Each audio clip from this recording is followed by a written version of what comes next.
Sugar, water, purple. That's the ingredient. Sugar, water, and of course, purple. It's too fucking much. I got a lot of things to talk about tonight. First of all, I've stopped smoking weed. With black people, you didn't let me finish, motherfuckers. God damn. I'm sorry, black people, to break the news so publicly, but I can't smoke with you anymore. Every time I smoke weed with my black friends, all you talk about is your trials and tribulations. I'm sick of that shit. I got my own problems. Nigga, it's a waste of weed. I'm smoking weed to run away from my problems, not take on yours. From now on, I smoke weed exclusively with white people. Calm down, motherfuckers. You win by default. You got good weed conversation. All white people talk about when they get high is other times that they got high. I can listen to that shit all night. Dude, remember at Frank's last week? It's fucking smashed, man. And catalogs everything they drink. 2 shots of Jaeger, tequila, 4 bong hits, man, beer, cheeseburger. That shit is great. Only bad part is you cannot pass out around white people. Every time white dudes pass out around each other, they always do some borderline gay shit when the guy's asleep. Frank fell asleep, so he stuck a carrot in his ass and put shaving cream on his balls. Why, motherfucker? Why would you do that to a friend of yours? He trusted you enough to sleep around you. You gonna put a carrot in his ass? Is that nice? I tell you right now, if I put a carrot in a black dude's ass, a nigga will kill you when he wakes up for some shit like that. That is an automatic death sentence on the street. It's a rap for you. I'm gonna kill that motherfucker. I thought y'all was friends, baby. What happened? I fell asleep at his house, right? We was drinking, and I fell asleep at his house, and while I was sleeping, right? I'm just gonna kill that motherfucker, all right? That's all you need to know. And fuck carrots. But everybody's getting along. I see that shit. I see it all around. Blacks and whites don't fight so much. You know who don't have no beef with anybody is Asian people. I see how y'all be doing. Y'all just lay in the cut. Only people Asian people beef with is other Asian people. Like if you call a Korean guy Chinese, I've done this. They will flip out. Hey! What make you think I'm Chinese? I am Korean. I look Chinese. Yes, motherfucker, you do look Chinese. That's why I said it. It's an accident. Nigga, to the untrained eye, you all look Chinese to me. It's a mistake. I'm not trying to offend you. Some people say all black people look alike. We don't get bent out of shape. We normally just call those people police. Okay? Just learn to live with it. That's all I can tell you. Everybody's afraid of police now. I'm scared to death of these police.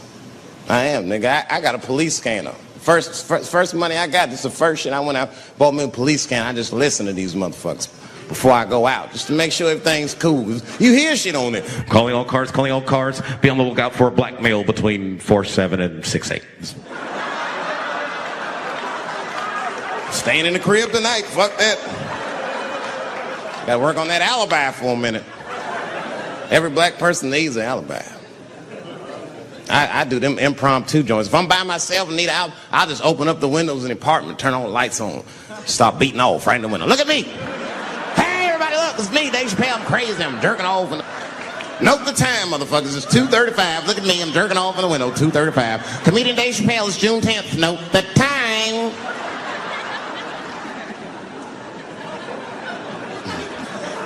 That shit could save my life. Officer David Chappelle couldn't have done that. I saw him in his window masturbating from 2:35 to 2:37. I'm certain of it. He was standing on a clock and holding a calendar and today's paper. Fuck, I need an alibi. I can't be no celebrity. This shit is just the worst. I'm seeing it. I see why stars are crazy, man. These motherfuckers. I went to Disney World with my kids, which is a big deal for me. I don't get to see my kids so much. I do Chappelle show 20 hours a day. Sleep for like half an hour, raise my kids for 10, 20 minutes, and I go back to work. Now,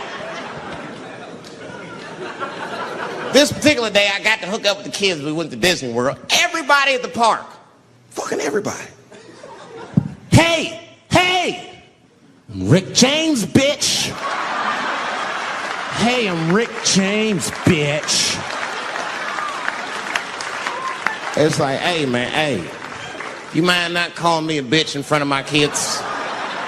Time out, motherfucker. We take a day off. Even Mickey Mouse did it. I said, this is the most unprofessional shit I have ever seen in my life. Rick James, bitch. Oh, I was fed up. I caught that motherfucker with an uppercut. Pop! Knocked his head clean off. Everybody was screaming. Oh my God, oh my God. Mickey Mouse is Mexican.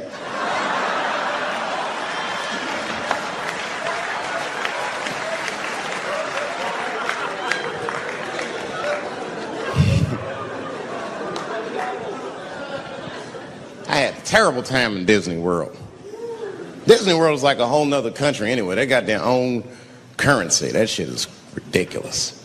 As soon as I check in the hotels, welcome to Disney World, Mr. Chappelle. Can we interest you in some Disney dollars?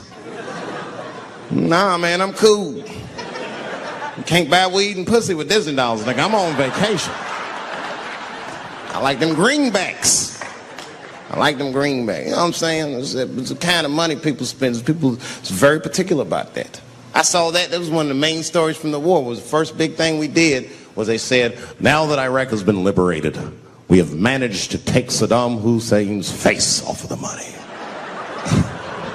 And I'm not gonna lie, when that press conference came off, I was like choked up. I was actually proud to be an American, because that is a very subtle psychological nuance of oppression, to have a dictator on your money. And it's thoughtful to be able to take that motherfucker off for the goodwill of another person, right?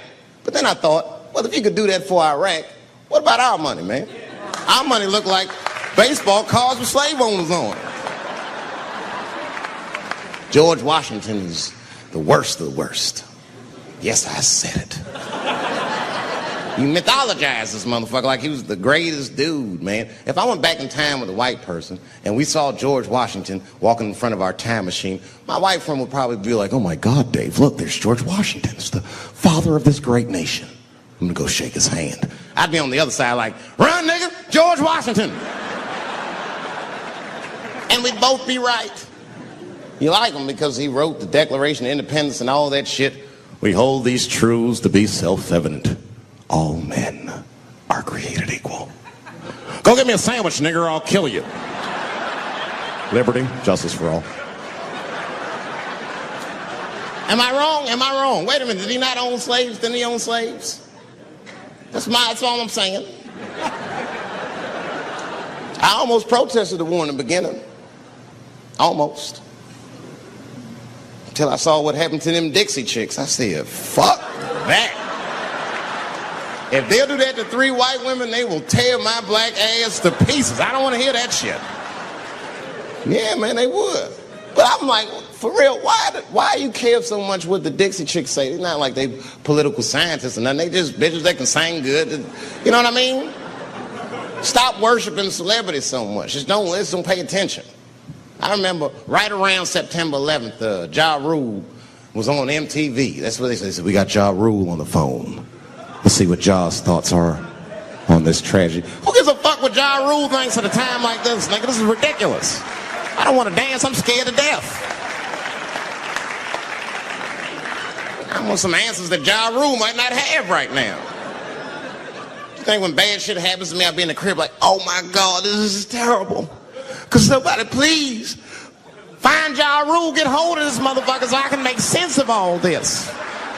Where is Ja? I need Ja Rule.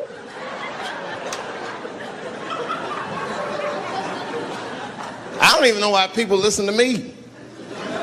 I'll say anything, nigga. I've done commercials for Coke and Pepsi. I don't give a fuck what comes out of my mouth. I just say what it takes. Whatever it takes, that's what I'm saying. If you want to know the truth, can't even taste the difference. Surprise! All I know was Pepsi paid me most recently, so tastes better. It's pretty much how the game goes. I'm just being real, man. There's too much goo-gagging over celebrities. People don't know what's fake and what's real anymore. That's why Bill Cosby got in trouble. Look what happened to Bill Cosby. Bill Cosby said some real shit, and the whole world freaked out on him. For what? For having an opinion? Just because he was selling pudding pops for the last 40 years, people forget that he's the nigga from Philly in the projects, and he might say some real shit from time to time. It's not that big of a deal. I spoke at my old high school, and I told them kids straight up, if you guys are serious about making it out of this ghetto, you gotta focus, you gotta stop blaming white people for your problems, and you've gotta learn how to rap or play basketball or something, nigga. You're trapped. You are trapped. Either do that or sell crack. That's your only options. That's the only way I've ever seen it work. You better get to entertaining these white people, nigga. Get to dancing. Go on out there and be somebody.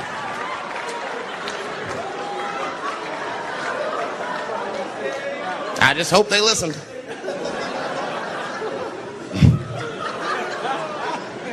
This shit is ridiculous. People worship television. They worship this shit. You know, like if you watch a movie, right? Say you're watching a movie and one character says to another character, say, hey, what's your number, man? What's the other character always say? 555, 5555. You know why we got to do that? Because stupid ass people go to the movies and then go home and try to call the characters that they just saw. Hello, is Indiana Jones here? No, motherfucker, he's fake. It's not his number. And to be honest, this is the worst time in history to be a black celebrity. Fuck, they locking all our stars up.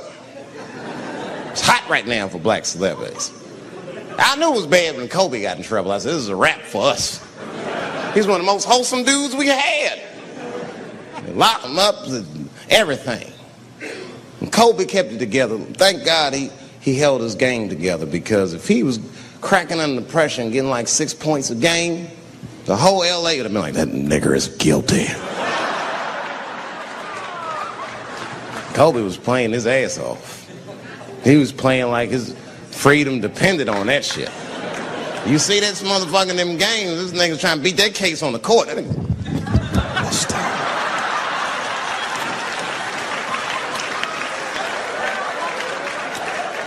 like the judge threw him the ball, like, play for your freedom.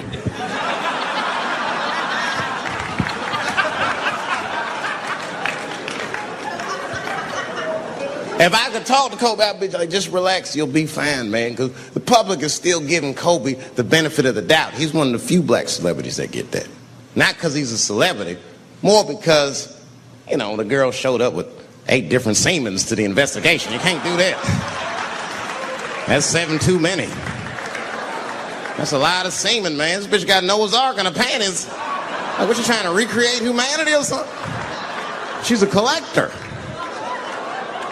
She got every unsolved mystery. The answer might be in this girl's paint.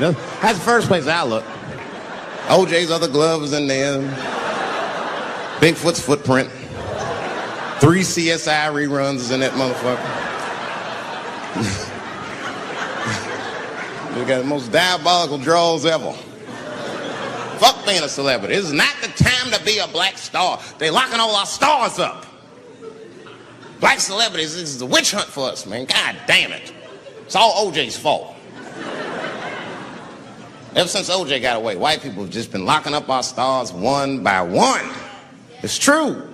And it's not even OJ's fault. It's our fault. We celebrated too openly when OJ got acquitted. We should have been quiet about that shit. As soon as they're not guilty, niggas just damn. Oh, in your face, nigga, in your face. It hurts, don't it? It hurts. Burns, doesn't it, nigga? Ooh, that justice system burns, doesn't it? Welcome to my world, motherfucker, all that shit. White people wanted OJ's ass bad. City of LA spent over $12 million just trying that motherfucker. And the look on white people's face when he was acquitted, priceless. Priceless.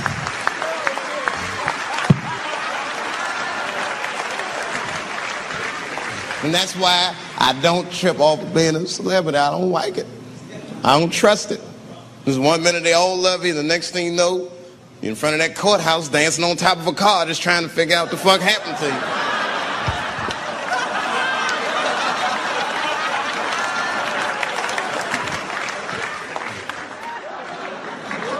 That's what I'm waiting for, because the timing of this Michael Jackson shit is what makes me doubt it.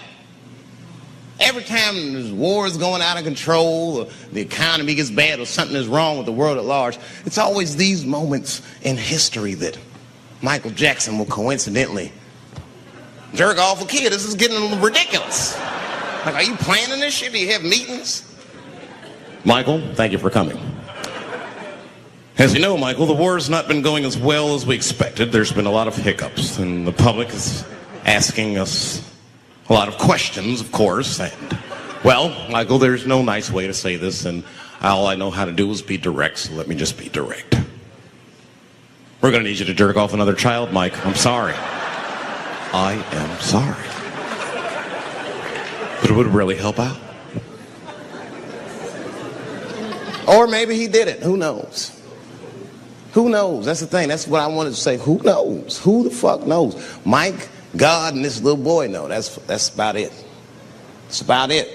The only reason that I can even talk about this shit is because everybody is speculating. They all think he did it. And I don't think he did it. I'm alone in this. I don't think he did it. I'm not going to say I don't think he did it. That's too strong.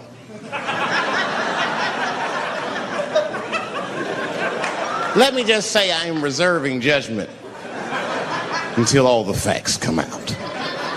But so far from what I heard, I mean, the kid said he was dying of cancer. He was in Make-A-Wish Foundation. He claims he had 2 weeks to live, and it was his dying wish to meet Michael Jackson. Come on, man, give me a fucking break. This kid is 10 years old. He don't remember Thriller. The fuck you want to meet Michael Jackson for, honestly? I remember Thriller, and I just, like, kind of want to meet this nigga. Like, I wouldn't break an appointment to meet him. I'll put it that way. I'd have to already be free. That's ridiculous. It's like if I'm dying in 2 weeks and go, oh, mama, get me in a room with Chubby Chuckle. I wouldn't want to meet that motherfucker. My last 2 weeks. Why not Usher or somebody like this? So then the kid claims he goes to Michael's house. This is where it all gets crazy. I don't, like, you know, he does everything you'd expect at Michael's house. They climbed trees and rode roller coasters and Ferris wheels. The chef made cookies, pies, and cakes. They was petting a monkey and the giraffe, sang songs, kid shit. And in the middle of all this childlike activity, for some reason, Mike pulled out some wine and some pills and sucked this kid's dick. Folks, it hurts me to say it. And the kid had the nerve to call that abuse. Motherfucker, that is a good host. God damn, what else do you want? What else do you want? I'm lucky to get a glass of grape drink at my friend's house. Let alone a roller coaster ride and my dick sucked. Mike must be confused, like I brought you in my house, I fed you, I sucked your dick, and this is how you repay me, motherfuckers? This was your wish, not mine. Thought you were dying in 2 weeks. What happened to that, motherfucker? I've been in court for a year and a half. You get stronger every time I see you.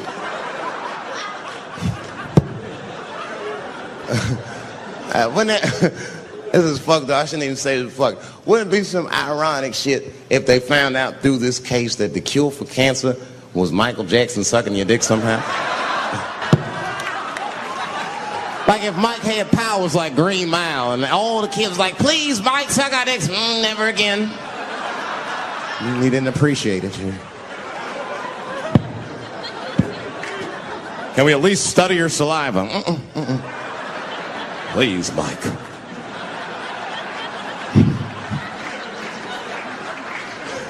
It just doesn't stop, though. It just doesn't stop. And the only reason I can talk about Mike is because he's a freak. He is a freak. That's why people let you talk about him. Because if I brought up Catholic priest fucking kids, it'd get quiet as shit. But when Michael Jackson does it, it's okay. because he's a freak. His face is all cut up. But just remember, when you look at that thing that he calls his face, that he did that for you somehow. Somehow he thought maybe it'll help. Maybe people will like me more if I turn myself into a white, ghoulish-like creature. I don't know what the fuck it is, but he did it for you. And I appreciate the gesture, Michael Jackson. If you're watching this, I appreciate that gesture. And I want you to know, fuck everybody, Dave Chappelle understands. Because you want to know something? I'm getting some work done. Surprise, yes. Nothing major. You would never know if I didn't tell you, but it's some shit I'm insecure about that I want to work on. If you must know, I'm getting Botox done on my balls to get these wrinkles out. Finally, I have these shits smooth as eggs. No, I can't wait. I cannot wait. And I'm not stopping there. That's just phase one, baby. I'll be like Bob Vila, these old balls. I'm fixing them up. I'm plucking all the hair out. I gotta make room. I know this. I gotta make room. I'm gonna tattoo a gangster ass face on them. Mean expressions like this. Then I'll grow the hair back on the bottom so they got beards like me. And then I'm hitting that beach and looking for ball suckers. I'm gonna wear some high shorts just like this.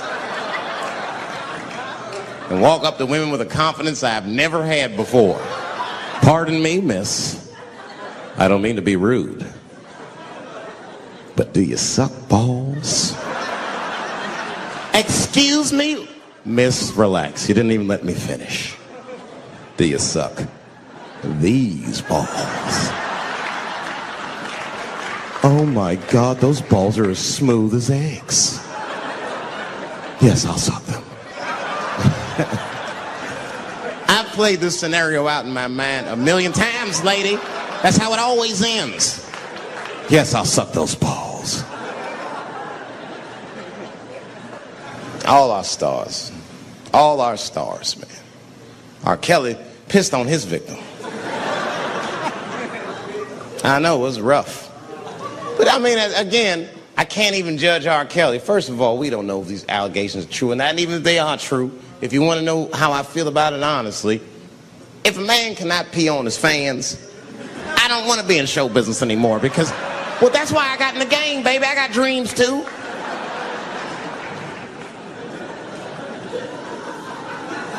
You guys are confusing the issue. While you guys are busy worrying about if R. Kelly even peed on this girl or not, you're not asking yourself the real question that America needs to decide once and for all. And that question is, how old is 15 really? No, that's a good question. That's a good question. I'm not saying that a person is as smart as they're going to be at 15. That's not what I'm saying, man. But I am saying 15 to me is old enough to decide whether or not you want to be pissed on. I mean, that's me. If you can't make a decision like that by the time you're 15, then just give up, motherfucker, because life is way harder than that. I make tougher decisions all the time. If you don't want to get pissed on, just get the fuck out of the way. It's not even a decision. If I start peeing on the front row, they're not going to have to calculate and think, oh, how do I feel about this? Am I okay with it? They just move. You can do that at 15. I could have.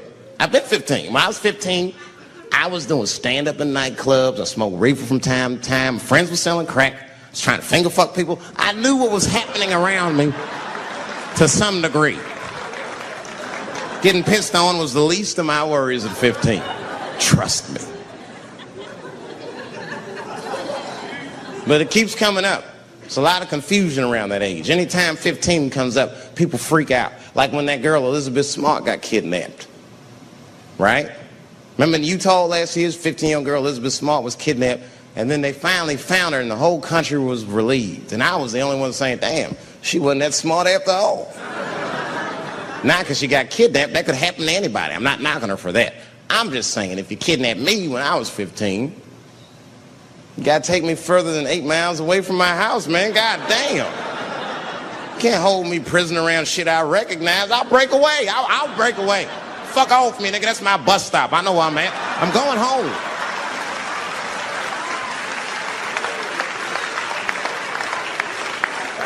She was missing for 6 months, 8 miles away from her house. That's 2 exits, man. That's nothing. And while she was missing, during this half a year that this girl was missing, there's a 7-year-old black girl gets kidnapped in Philadelphia.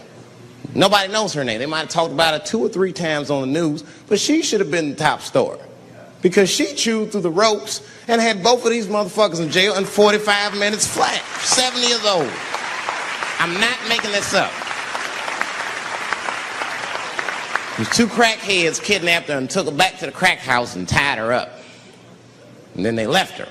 The crackheads, they gotta make moves. Crack, smoke, chocolate to eat. These motherfuckers made moves, it was out. But as soon as they left, this little girl got the nibbling. She was kidnapped at 4 o'clock and at home watching herself on the news at 5:30. That shit is crazy. That's a news story. That is a news story. Now, meanwhile, in Utah, 15-year-old Elizabeth Smart's captors left her alone too. And they didn't even tie her up because they're hillbillies. They just bounced. Don't try to escape, bitch, or we'll kill you. Be right back. They leave. And she's 15 sitting in the house by herself. How am I gonna get out of this? Come on, Elizabeth, think. Think, Elizabeth, how am I gonna get out of here? Why don't you just open the fucking door and go outside? Have you thought about that?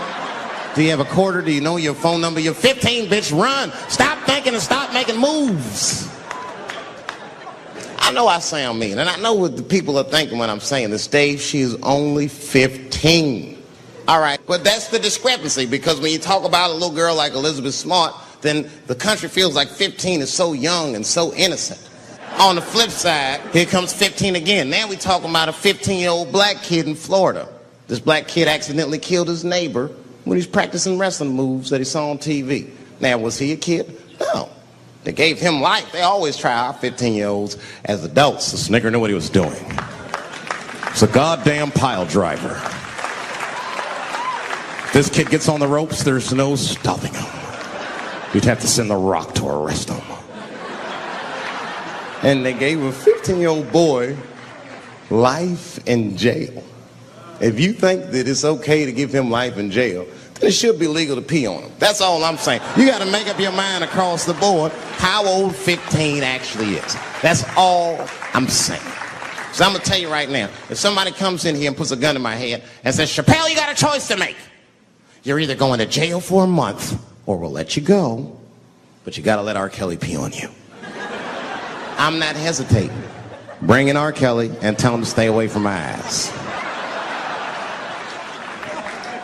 I'd rather get pissed on the outside than fucking the butt on the inside, son. I can't go to jail with some smooth Botox balls and think everything's going to be all right. It's not that kind of place. Take my chance with that piss. Piss will wash off with a 10-minute shower, I'm certain of it. This piss coming right out. What can I do? They're going to put me in jail. Society's changing rapidly. Can't smoke indoors. What the fuck is that all about? I got kicked out of titty bar for smoking. No, that shit was ridiculous. The stripper did it. The stripper came up like, your smoking is a health risk for me. I don't want to work in this kind of environment. Bitch, you have your gonorrhea-infested pussy in my face. You started it.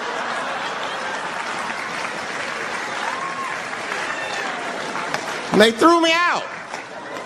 It's the dirtiest place I've ever been thrown out of. And just to give you an idea of what I mean by dirty, lap dances at this place, $3. It's fucking disgusting. And at the same time, who could pass up a sale, son? It was $3.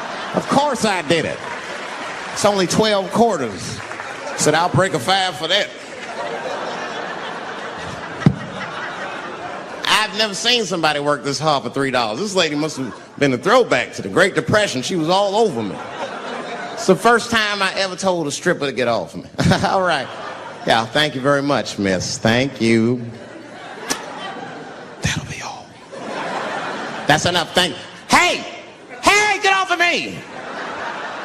Whatever happened to lipstick on the collar, lady? I have a shit streak on the middle of my shirt. How the fuck am I gonna explain this when I get home? Huh? Oh no, baby, me and Bob were playing basketball and Bob dunked on me, was hanging on the rim and his pants fell down. I was checking him close, I think he's swinging and his butt cheeks might have, his butt cheeks I think caught my shirt. I don't know why I was playing ball in my dress shirt. I just was, it was midnight, I don't know what the fuck. Just let me think, that's when you know a guy's lying if he say shit like that. Hold on, just let me think. The man ever say that to you? Hold on, just let me think for a minute. Can I think?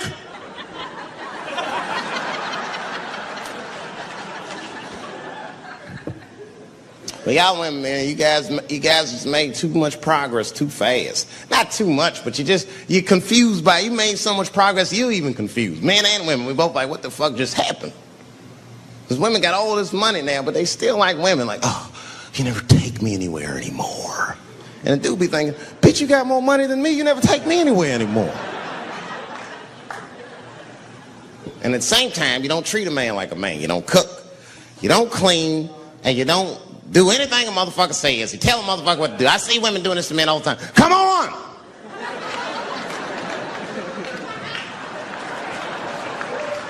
No man wants that shit. So when anybody that tell me what to do that much, you gotta work with me. Like if it makes a man feel like a man to watch the game, then just let him sit there and watch the game for a minute.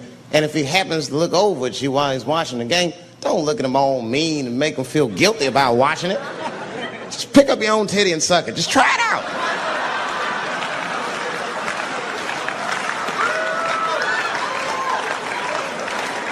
He will instantly remember why he fell in love. Oh, that's right. Forgot my girl sucks her own titties from time to time. I can't walk away from that. It's too hard to find. You see, that took 20 seconds. You still can be as busy as you want. Just suck your own titty and everything's cool. Well, how about this? If you're making love to your man, you already making love, might as well spice it up, right? How about this? I personally like it. I like it when a girl tells me where to come. Don't like it when a girl tells me when to come. I hate that shit. Don't come yet. Oh, bitch, all these rules.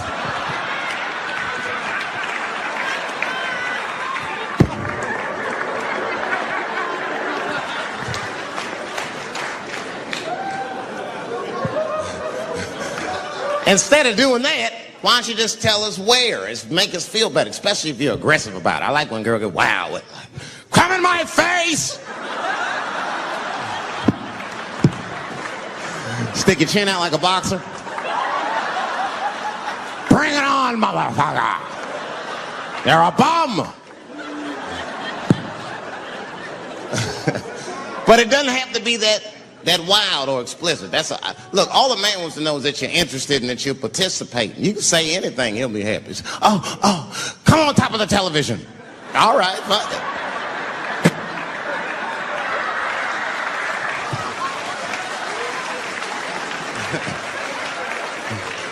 The weirder the place, the better. Oh, come in my fishbowl. Damn, fishbowl. Oh shit, they're eating it. Oh.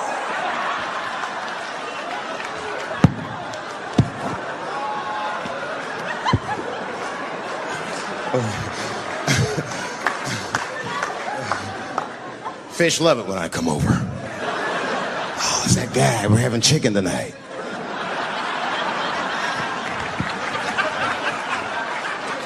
You guys, man, thanks, man. It's been the best year of my career. By far. I appreciate you guys watching me. Because I do it for my kids, really, man.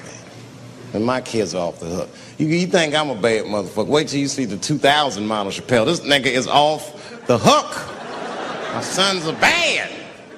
My oldest son is 3. This nigga made me a necklace out of macaroni. I said, this shit is baller. He painted the macaroni green and put it on a string. He tied it on my neck and he told me he was proud of me. And I got choked up. And he thought I was sad. That's how smart he was. He says, are you sad, Daddy? And I said, no, I'm not sad. You're too young to understand this, son. But this is fucking crazy. You used to live in my balls, man. Now you making jewelry out of macaroni. You a bad motherfucker. Long live Chappelle's.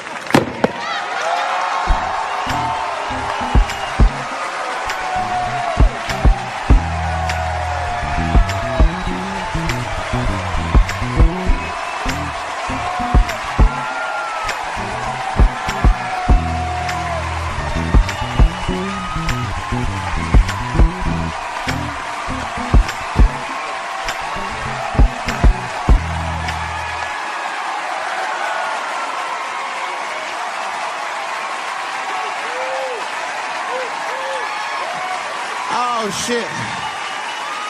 Thanks, guys. Thank you. That's what it's all about. Everybody usually wants to be famous so they can rock nice jewelry and all that shit. Nigga, I already got a macaroni necklace. I got valuable shit. I got valuable shit. I'm not in it for that. Only kind of shit I want to do with fame that's like decadent is I want to go to Vegas to the $5,000 blackjack table. And I don't even want to play. I just want to be such a big star that I could go up to one of the players in a tight hand and put my dick on their show. And I'm such a celebrity, they think it's funny. Hey, what the fuck? Oh shit, Dave Chappelle. Wow. And get on the cell phone. You are not going to believe whose dick is on my shoulder right now. And this guy's balls are smooth as ass. He's had some work done. Couldn't thank you enough. God bless you all, man. Keep watching me. I'm going to try to make it interesting. Stay safe. I'm rich, biatch.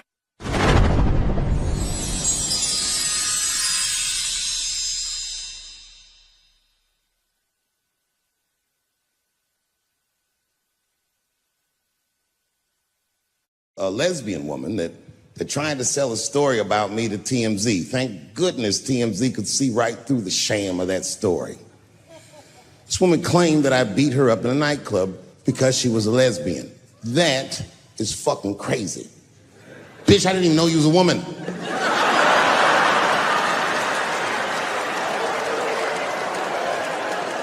Thank God TMZ didn't believe that.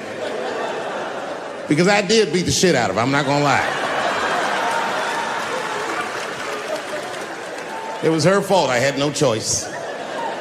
I came in the club minding my own business and a woman came up to me, she goes, oh my God, Dave Chappelle. And I was just being reciprocally nice. Hey, miss, how are you, blah, blah, blah. But not talk, nothing to it. And all of a sudden, this lesbian fellow stepped between us. Hey, nigga, that's my girl. I said, yo, my man, back up like that. She said, I ain't backing up off shit, nigga, that's my girl. I said, bro, you're gonna have to give me 3 feet like this. She said, stop calling me a man, motherfucker. I'm a woman. I said, what?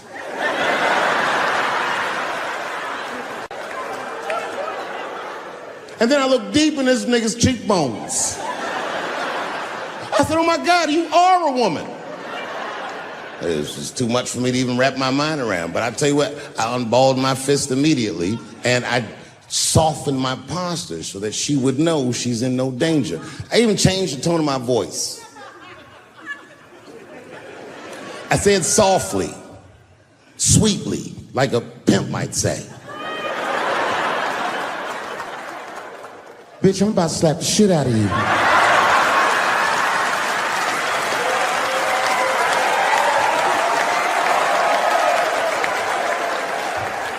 I shouldn't have done it. Oh, I wish I didn't say that. She dropped that foot back. Boop. She was in a perfect southpaw stance. Her shoulders were angled correctly. Her head movement was good. I said, oh no! This bitch boxes for real. She threw a wild hook at me and I saw it coming from yesterday, so I slipped it like this.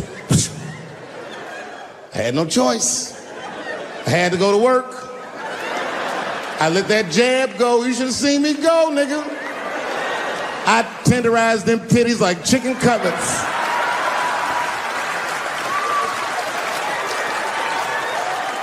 I whooped the toxic masculinity out of that bitch.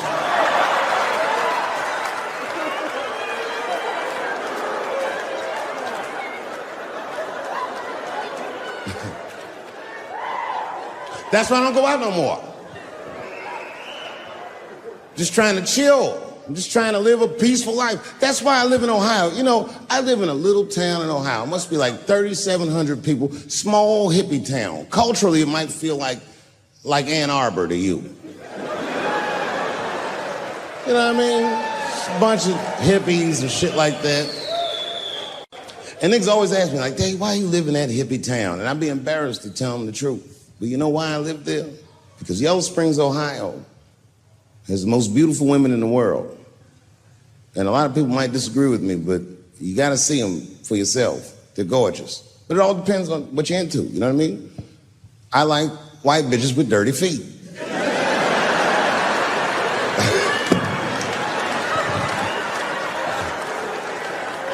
If I had a strip club in Yellow Springs, I would call that shit strippies. All naked hippies all the time. And I'd only hire girls with long titties and long vagina hair that looks like they slept on it. And I would keep a pile of dirt right next to the stage. I come like, bitch, get your feet in that dirt and get up there and give those people what they came to see. Chalk up, bitch.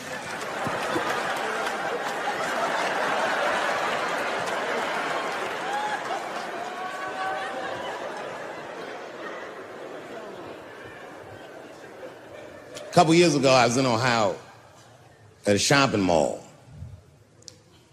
An old white lady, this is true, she was following me around the mall, which sounds paranoid, but I'm sure she was following me.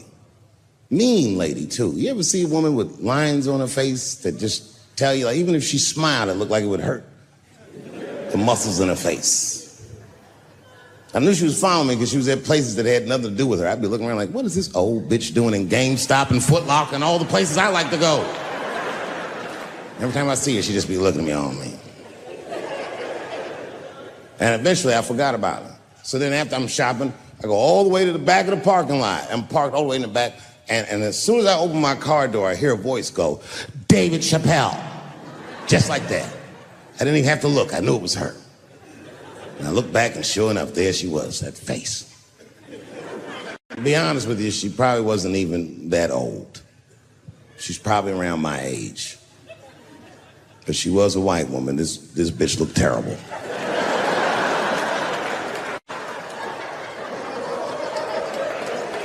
Going all the way.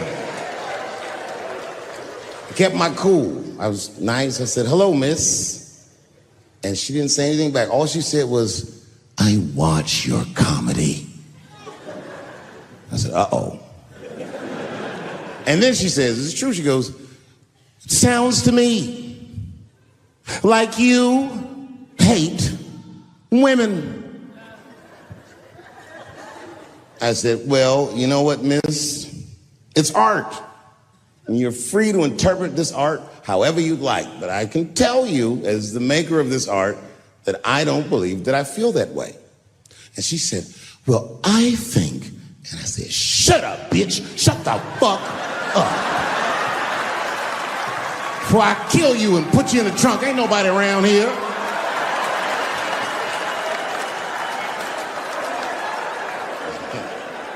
I'm just kidding, I didn't say that. I felt that way, but that's not what I said. I was more clever than that. You know what I said? And this is exactly what I said. I said, miss, before you finish that statement, let me ask you a question. Where'd you see me?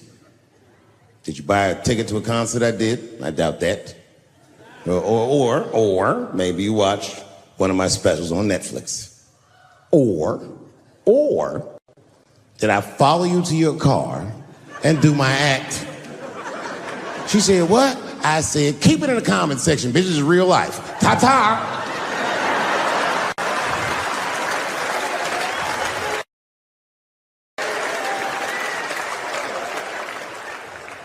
And then I drove off. Now, I gotta tell you, and this is gonna surprise some people here, but not everybody. People say things to me all the time, but what you don't know is it does affect me. I think about it. And that one bothered me a lot. I was driving home, couldn't stop thinking about what this woman said because she's not the first woman that said that to me. It's puzzling. You know what I mean? Like, what could I possibly be saying that would make these bitches think I hate women.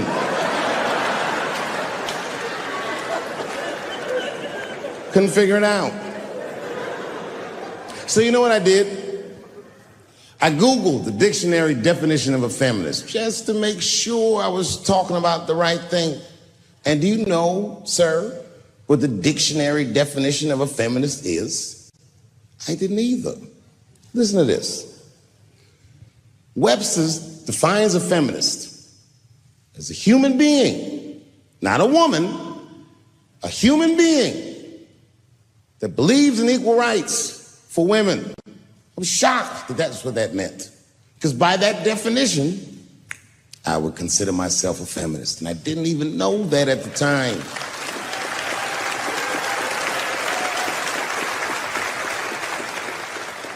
All these years, I thought it meant frumpy dyke.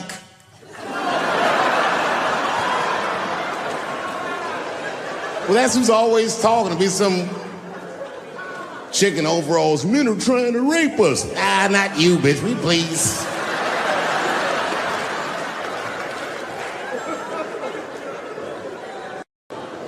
I came here tonight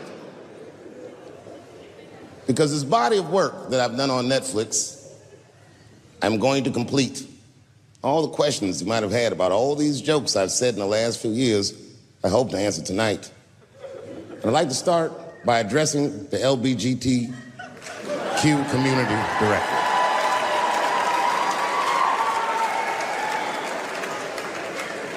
And I want every member of that community to know that I come here tonight in peace.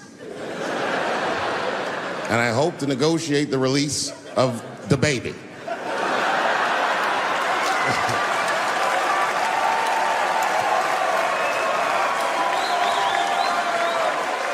Sad, sad, sad story.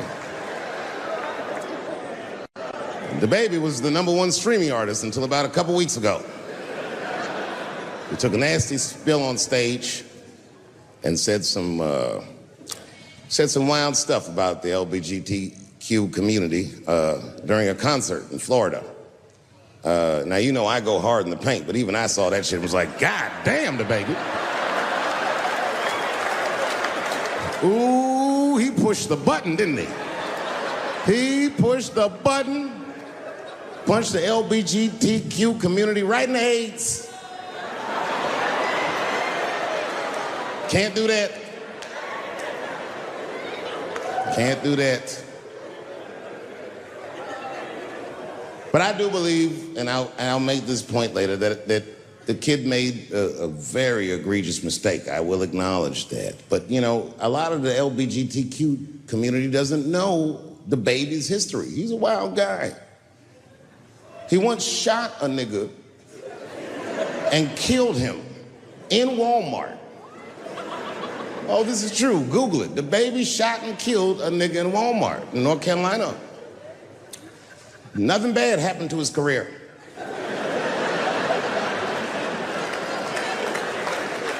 Do you see where I'm going with this? In our country, you can shoot and kill a nigga, but you better not hurt a gay person's feelings.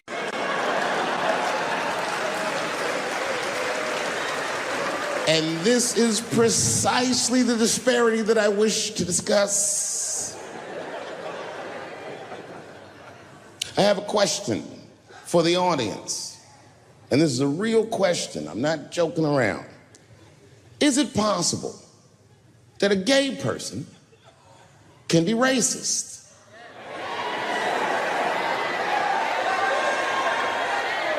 Do you really think so? Of course it's possible. Look at Mike Pence.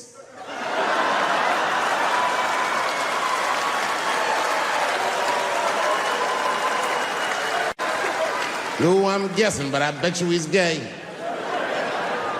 And he's not Pride Parade gay either. He's sad gay. Feel bad for him. He looks like one of them gays that prays about it.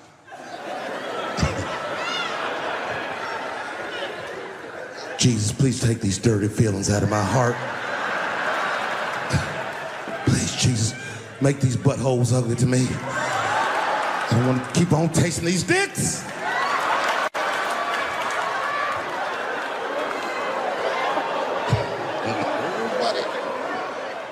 You guys are confusing the emotions. You think I hate gay people, and what you're really seeing is that I am jealous of gay people. Oh, I'm jealous. I'm not the only black person that feels this way. We blacks, we look at the gay community and we go, God damn it, look how well that movement is going. Look how well you are doing. And we've been trapped in this predicament for hundreds of years. How the fuck are you making that kind of progress? I can't help but feel like if slaves had baby oil and booty shorts, we might have been free 100 years sooner, you know what I mean? If Martin Luther King was like, I want everybody to get up on them floats, get your bodies good and shiny.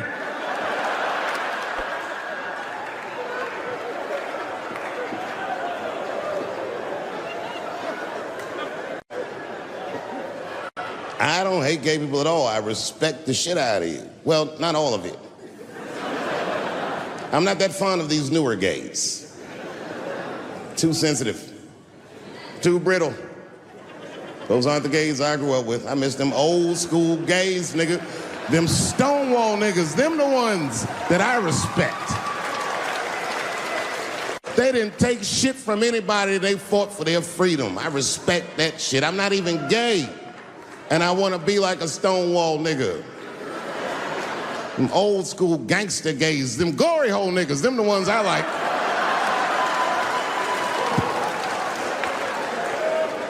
These new gays don't even know what the glory hole is. It's a hole in the wall the gay contractors built. You wanna know why they put that hole in the wall? I'll tell you, and there's no nice way to say it.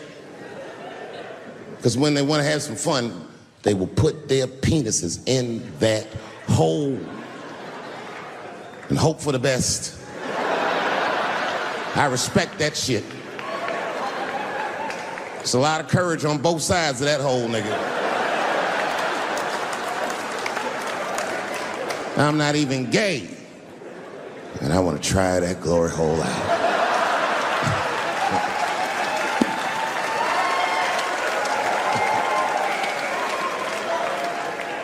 What if Martin Luther King had to integrate the glory hole? I don't care if it's black lips back there or white lips back there.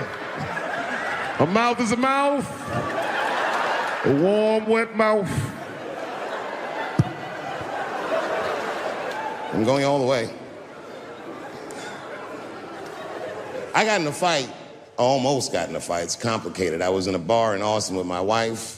And it was during COVID, and a woman came to our table, and she was maskless. And this bitch came over, no mask, all H words. Hi, how are you? Droplets was coming out of this bitch's face. We all covered our drinks. Oh, bitch, what are you doing?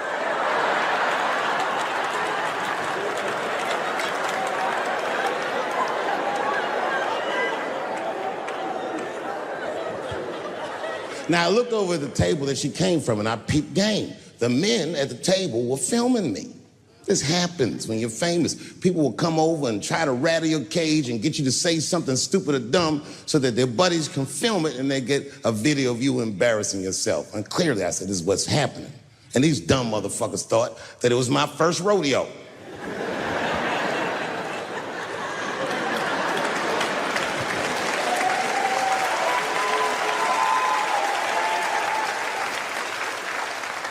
Sadly, it worked. I ran right over there. I pointed right in the camera. I said, you's a bitch-ass nigga for doing this to me.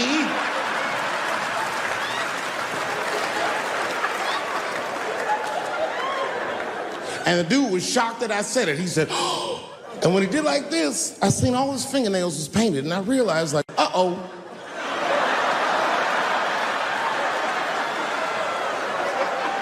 This fella's gay. Now, you know how I talk. I call everybody a bitch-ass nigga, you know what I mean? But that's not a right thing to do if they're gay, you know what I mean? And now I was in trouble. And not only that, the motherfucker was huge. He stood up, he was towering over me. He must have been 6'5", a big, white, corn-fed, Texas homosexual. This nigga was ready to fight. And he started barking on me, but I stood my ground. I wasn't scared. How could I be scared? This motherfucker's shirt was tied up in a knot like this. Oh, fuck this guy. Let's go, nigga, let's go. I thought we were gonna come to blows. I was ready, And then, right when you think we would fight, guess what he did? He picked up his phone and he called the police. And this thing I'm describing is a major issue that I have with that community. Gay people are minorities until they need to be white again.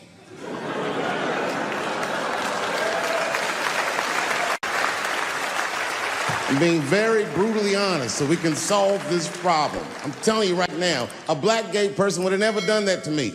Because a black gay person knows when the police shows up, they're not gonna care who called them. They don't show up like, which one of you niggers is Clifford? We're all Clifford. I Googled the dictionary definition of a feminist just to make sure I was talking about the right thing. And do you know, sir, what the dictionary definition of a feminist is? I didn't either. Listen to this. Webster's defines a feminist as a human being, not a woman, a human being that believes in equal rights for women. I was shocked that that's what that meant. Because by that definition, I would consider myself a feminist, and I didn't even know that at the time.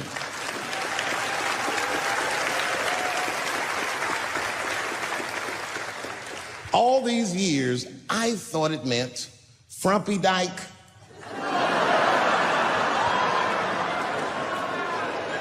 Well, that's who's always talking to me, some chick in overalls. Men are trying to rape us. Ah, not you, bitch, we please.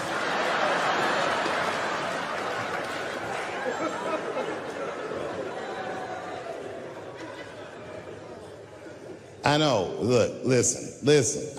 I support the feminist movement, I do, in my own ways. When you guys did the Women's March, I tried to go and support you. And none of my friends would go with me. I asked all the fellas, none of them wanted to go. I tried everything. Come on, y'all, it's gonna be bitches there. They was like, nope. So what I did is I called my friend Ange. Ange is a black woman who's a comedy writer, and she's dope. Matter of fact, she's the only woman that I know personally that pays her ex-husband alimony. And she sounds just like a man when she does it. Fuck that broke motherfucker and all that. She says all that shit. So I hit Ange up, and I hit her on the text. And all I did, I texted her, I said, Ange, are you going to the Women's March? And she texted me back, and this is real text. She said, I hope those white bitches get tear gassed.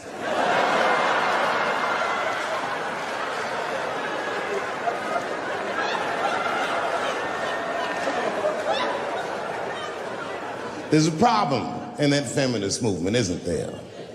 From its inception in America, there's always been a racial component. When Susan B. Anthony was having that meeting and Sojourner Truth's black ass showed up, read your history books. All them white women asked Sojourner Truth not to speak. They didn't want to conflate the issues of women's rights and slavery. But you know how black bitches are. Sojourner Truth went up there anyway.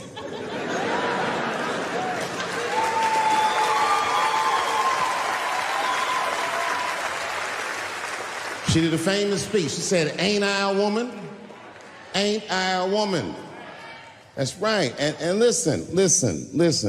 I supported the Me Too movement, but the whole time, I thought that the way they handled that was stupid.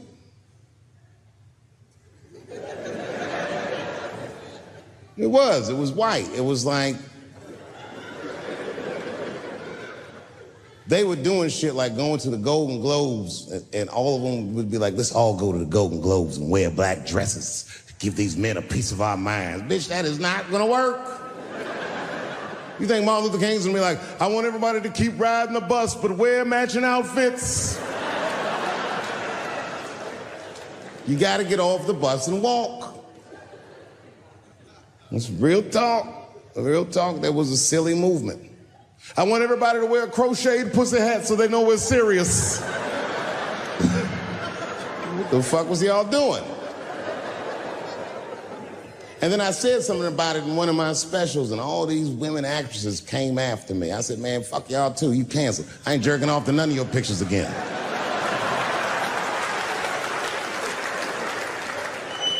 They were like, who is he to tell us anything? I'll tell you exactly who I am. I'm the one that got off the bus and left $50 million on the bus and walked.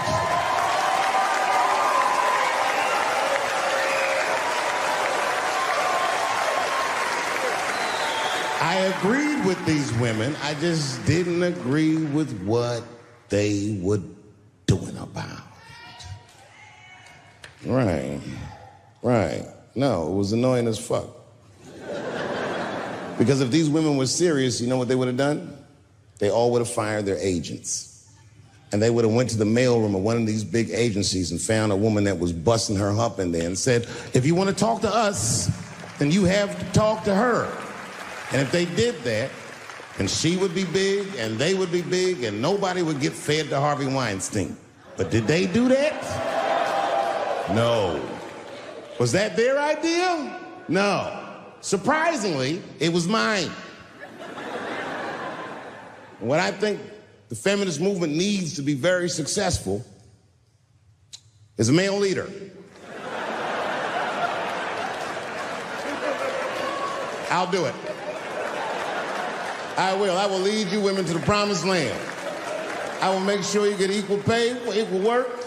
I will make sure that nobody harasses you or fucks with you on the job. I will protect all of your interests. And all that I ask for in return is that you suck my dick. And now we're right back to square one, aren't we?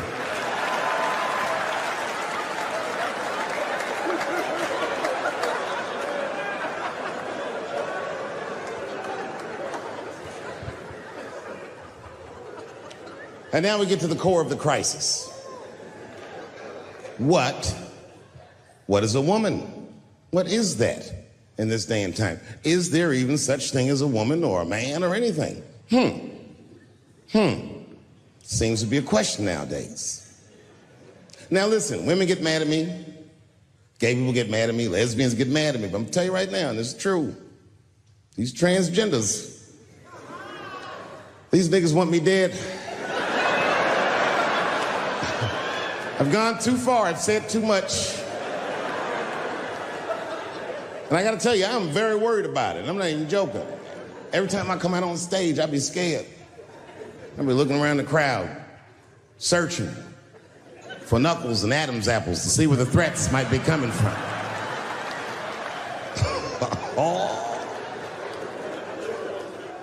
A nigga came up to me on the street the other day. He said, careful, Dave, they after you. I said, what?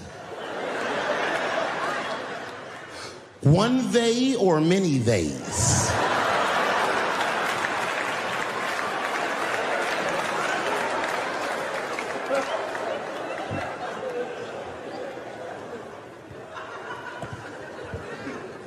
Before I even say anything about that community, you must know, and I hope you all feel the same way, I am not indifferent to the suffering of someone else. There's laws, the mean laws in our country. North Carolina passed a law once that said a person in North Carolina must use the restroom that corresponds with the gender they were assigned on their birth certificate. No. No, that's not a good law. That's a mean law. No American should have to present a birth certificate to take a shit at Walmart in Greensboro, North Carolina, where the baby shot and killed a motherfucker.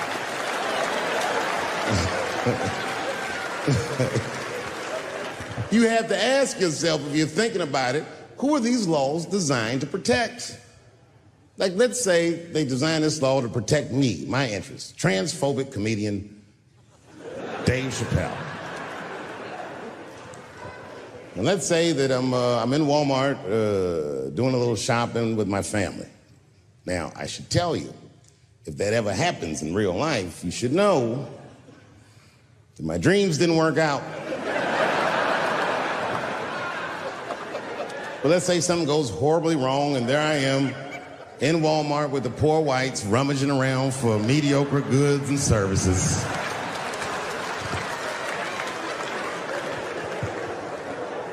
And then I gotta go to the restroom.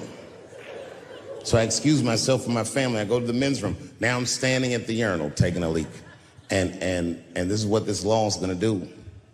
And suddenly, a woman walks into the men's room. I'm gonna be like, that's strange. And then she stands shoulder to shoulder with me at the urinal. I'm gonna be like, bitch, what's going on with you? And then she hikes her skirt up and pulls a real live meaty dick out. Yep. And what do you think I'm gonna say? Thank God she's in here with me. At least now I know my family's safe. No, I'm not gonna feel that way at all. I'm gonna feel very uncomfortable.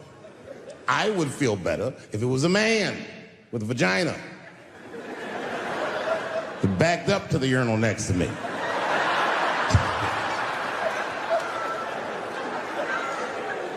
I wouldn't even think about that. I'd just be like, that's funny. This guy is peeing out of his butt for some reason. Oh my God, he must be a veteran. Thank you for your service.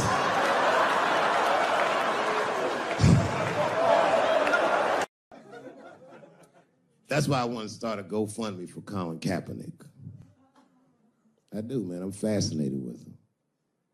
I want to make sure he never has to play football again. He can if he wants to. I just don't want him to have to. Because why the fuck not?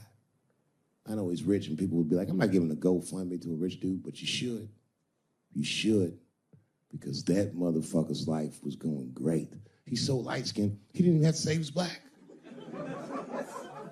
And yet, he took a knee during that anthem for us. Thought about us when things were going good, when his belly was full, when he didn't think about his livelihood or any of that, and they took his livelihood away from him. I'm like, man, that shouldn't be the way it is. Every fucking person that takes a stand for somebody else always gets beat down, and we watch it. Over and over and over again, we watch it. But we should pay those motherfuckers for blowing the whistle because they make our lives better. And we could change the narrative. We could make one motherfucker have a good outcome for doing the right thing. And that would make another motherfucker be brave enough to do the right thing. And if you're 40 years, because bitch want a stupid-ass part. We should take care of each other. Wouldn't it be nice to be like, remember that time they was going to kill Jesus, but then he got all that money?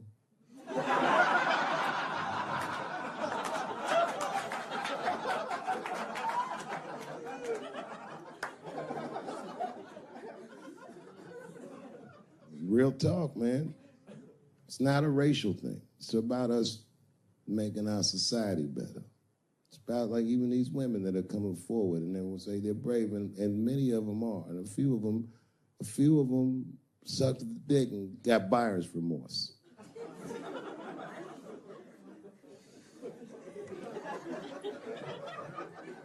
That's a huge omission from this narrative. This wouldn't have gone this far and some women weren't willing to do it.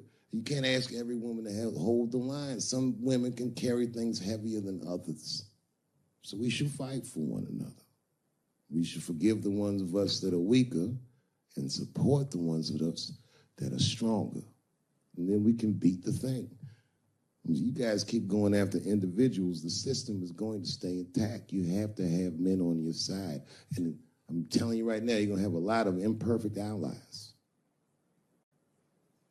I'll tell you what happened, but I can't say it directly. There's a book to me that encapsulates my entire experience before I left the show. And the book is called Pimp. It's written by a guy named Iceberg Slim. Here, bring it up here. This is Matthew. Matthew is from France. He's white. And yet, he has an original copy of this book written by a black American who was a pimp in the 40s. Iceberg Slim, his real name was Robert Beck. He got the name Iceberg because he was in a bar in Chicago and there was a shootout in the bar and a bullet went through this nigga's hat and he still finished his drink. Pimps love shit like that. They said, man, you ice cold. And he said, I like that. And it stuck. This book is so heavy in the front. It has a glossary of pimp terms because the ideas are so foreign to the American ears. For instance, do you know what the phrase mileage on a hoe means? Of course you don't. Mileage on a hoe is a very wild concept. It means that pimps understand there's a finite amount of bad shit a person can do before they'll lose their fucking mind. And a good pimp can look at a woman that he's never seen before and call it, she's good for 500 fucks. That's her mileage. Anything over that, that bitch is gonna spill. They do it to you. Why the fuck you think most of us work from 9 to 5? Because 9 to 6 might kill a bitch.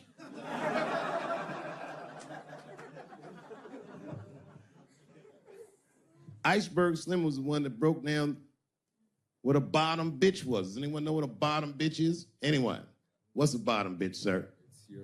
It's your prostitute that's the best out of all of them, that brings in the most money. That's right. That's exactly right. Are you black? That's right. A bottom bitch is a pimp's number one hoe. She's even a bitch that helps him keep the other bitches in line. I will repeat. She's even the bitch that helps him keep the other bitches in line. If the pimp was McDonald's, then the bottom bitch is French fries. The rest of them bitches is like fish sandwiches and cherry pies and shit like that.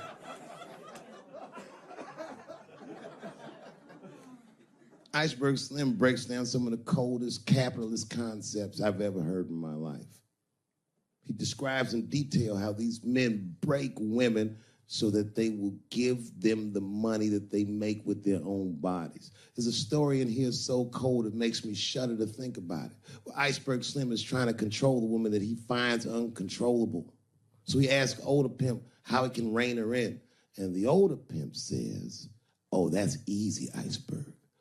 All you have to do is beat that bitch with a coat hanger and then run her a bath and give her some pills. She'll be so grateful that you fixed her that she'll forget you were the motherfucker that beat her in the first place. That's some cold shit. Now, at the end of this book, Iceberg Slim tells a story. It's kind of the crescendo of the book. And in the story, Iceberg Slim's bottom bitch is at the end of her mileage. If she was good for 500 fucks, she was at 498. She was bubbling. You could see it. She was going crazy. She started saying, this bitch is loose. I can juggle too, you know. Juggle? He had to let her go. It's hard to let her go. A bottom bitch go. And he wasn't ready to let her go because his organization couldn't handle losing her. But she didn't know that. She didn't know how important she was. So what he did was he called her to a diner. He said, look, bitch, you and I gotta part ways. She said, fine, motherfucker. I don't need you anyway because I know somebody at Ringling Brothers. She's like, all right, bitch, whatever. I got one last trick for you. It's a big money trick. You do this for me, you get paid, I get paid, and we go our separate ways. She said, fine, motherfucker, what do you want me to do? He said, okay, there's a guy in that hotel across the street. He's waiting for you in room number 7. I want you to go over there and I want you to fuck him. But before you do, I need you to put some of this stuff in his drink. And then he's gonna fall asleep. When he does, there's a briefcase on his bed. Bring the briefcase to me. That's the trick, bitch. Can you handle it? She said, fuck yeah, I can handle it. And I can't wait to get rid of you. And she ran outside, jumped on a unicycle and pedaled across the street.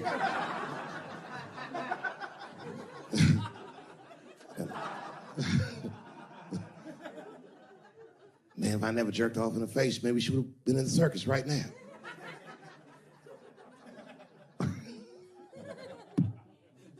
And she runs up to the motel steps and she disappears in room number 7, and she's gone for a real long time. Real long time. So long, in fact, that Iceberg got a little worried. But then, suddenly, she came back. He said, what's going on, bitch? Where's the briefcase? She said, I didn't get it, Daddy. He said, what do you mean you didn't get the briefcase, bitch? What's wrong with you? She said, oh, I did everything you said, but that man don't look right.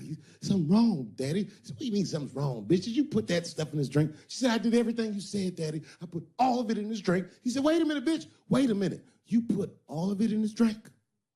Now he had to see for himself. So the two of them go across the street to the motel, and they go into room number 7, and on the bed, laying lifelessly, is the white man that she was supposed to fuck. And Iceberg said, you right, bitch, she don't look good. What the fuck?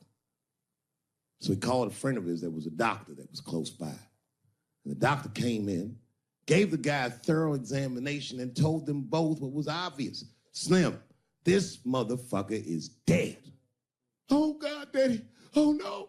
Oh, no, we killed him. He said, calm. You killed this motherfucker. And then he reached under the bed and he grabbed the briefcase. He popped it open. It was filled with money. More money than any of them had ever seen. And Iceberg took a little bit of the money and gave it to the doctor, and the doctor left discreetly. All right, bitch, let me think. I can fix this for you. I know somebody I can call. But if I call them, I'm going to owe these motherfuckers a big favor. Oh, God, Daddy, please. I don't want to go to jail. Neither do I, bitch, so will you shut up? She picked up the phone. She heard him mumbling in the phone a little bit. He hung up the phone, and she was pacing the room, and he was just standing there cool, and they were waiting, and then suddenly, a van pulled up downstairs. 2 guys get out with a carpet. They walk upstairs. They roll that carpet out on the floor. They throw the body in the carpet. They roll that motherfucker up like a burrito. They pick that shit up, and they throw it in the back of the van. They come back up, and Iceberg opens the briefcase again and gives them a little money. He says, I'll get in touch with you guys later. They say, you're not going to get in touch with us at all. We'll find you. He said, whatever, nigga. And they bounced. Oh, God, Daddy, oh, God. He says, relax, bitch. Listen, we get the car. We got to leave separately. She went, she got the car. Iceberg grabbed that briefcase, waited a few minutes, looked out the window, and then he went down with her. They both got in the car, and they drove off. She was a blubbering mess. Oh, you did all this shit. He said, I told you, bitch, we didn't do anything. You killed a motherfucker, and I cleaned him up. And now we got us a secret, okay? Now, I know I'm not gonna tell, bitch. It's you? Oh, no, I ain't gonna tell. He said, all right, baby, cool. I'm gonna need you to stay with me for a while till this shit cools down. She goes, okay. That's the game. That's how the whole shit works, ladies. You understand? This bitch was at the end of her mileage. She was at 498. She ended up tricking for Iceberg for another 6 months. She must have turned another 200 tricks for him. Do you understand? Some cold shit. And the cold shit about it is that the dead guy on the bed wasn't even dead at all. This motherfucker was just a friend of Iceberg's acting like he's asleep. The doctor wasn't a doctor. It was a motherfucking butcher that happened to have a white coat. And the dudes who came in the moving van clothes got in a new apartment. And the bag of money was Iceberg's money in the first place. The money he got from all those women. That's a cold game. That's the motherfucking capitalist manifesto. And that's why I went to South Africa. So now we got us a little secret. Is anybody in here gay? Get her! No, it's good. I'm totally joking. This is New York. Are you gay for real? Okay, so you know the gay marriage is illegal, right? Why do you think that that's illegal? People suck. I don't know. I don't have a good answer for that. Do you even care about marriage? Yeah, I want to get married. Eventually. It's really to a girl or a guy? Girl. Just checking.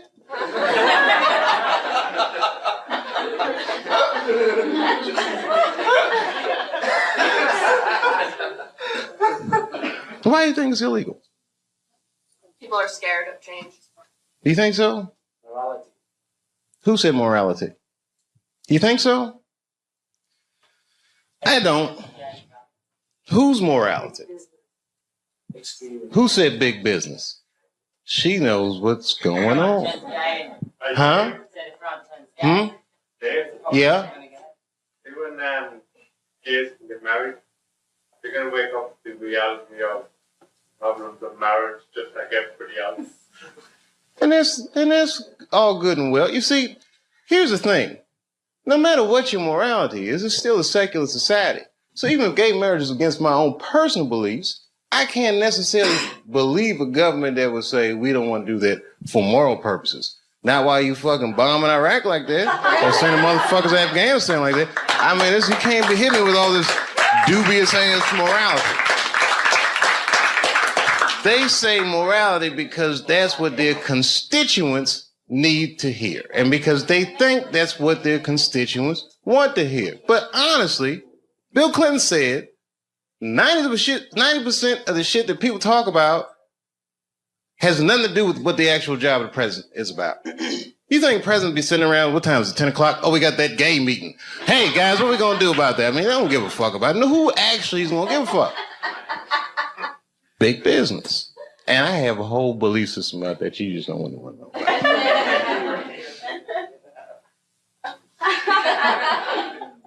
I'll tell you part of it. All right, it's a tiered, listen, marriage laws are fucked up in America. I don't think that the government should have that much say in actually how people devise a marriage, because a marriage, right, devoid of any kind of religious belief or emotion like love is a business contract, period and simple. And tons of people in Washington or legislative bodies, even guys like Elliot Spitzer that have wives or fuck prostitutes, live in loveless marriages. And they have these shits arranged because they're in such a high social stratosphere that they have to keep up a certain appearance. So why are they imprisoned by their own marriage? This is a form of economic slavery. And if you look at the way this shit happens, corporations were made legal in the United States by the 14th Amendment, right? Or 15th Amendment, which freed the slaves. And then under those rights, people said, we want the same rights as those motherfuckers as collective individuals, right? And if you're a collective individual and two collective individuals want to do business with one another, one's masculine, one is feminine, so they define a marriage institution between man and a woman. But what if corporations is gay? I'm just saying. What if Aunt Jemima doesn't want to be with Uncle Ben? What if Aunt Jemima wants to do business with Sarah Lee? Well, wait a minute. What if Uncle Ben wants to do business with Mr. Clean? That's all I'm saying.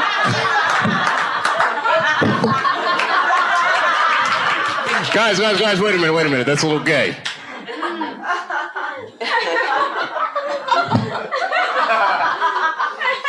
I'm sorry, I thought that was funny. What if Aunt Jemima? I don't think that's what Mr. Clean was.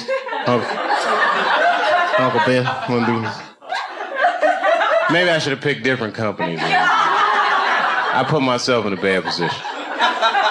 I'm just joking around. You're like, we don't want to hear this shit. It's just a conspiracy theory. I believe in aliens too, bitch. How about that? They're coming.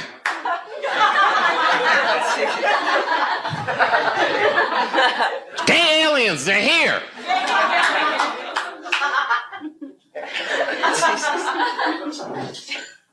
All that shit, fake. World Trade Center, fake. You want to know who blew that shit up for real? I ain't gonna say that.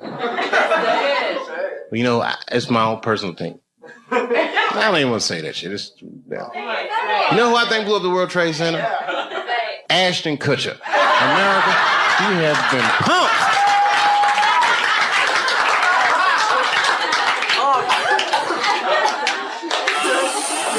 Fake.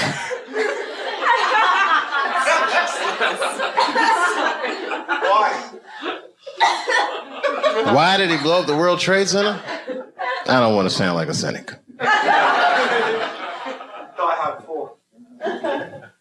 Shit was crazy. I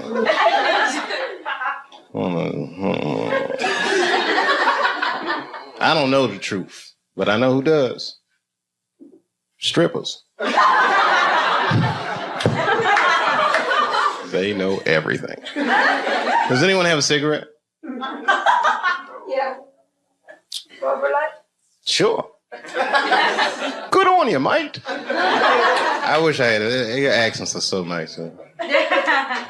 And I do listen to BBC News. We all listen to the BBC. You're all listening to the BBC. That's what they say all the time. GMT. Oh, every time you say what time it is, it goes GMT. What does that mean? Whose mountain? Greenwich. Oh. It's the center. Oh, okay. Meantime. Greenwich Mean Time. Is that where the phrase mean time comes from? Yeah, baby. Wow, you can tell that your country conquered a lot of shit, man. It's Greenwich Mean Time. I learn shit every day.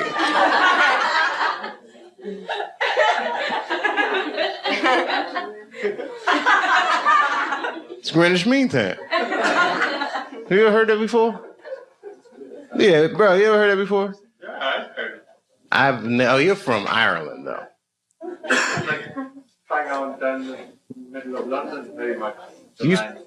Greenwich Mean Time? What's so mean about it? It's a time. Oh, okay. Like it's 0 degrees. Okay. You ever seen a guy's mind stretch? I might buy for it. Like in the 24 hours, like 0, like, you know. Oh, I don't do that 24-hour clock shit. I hate that shit. It's 1500 o'clock. 1500. What do you got moved here, right? Like to make life easy. Got the blocks. No, I don't like that shit.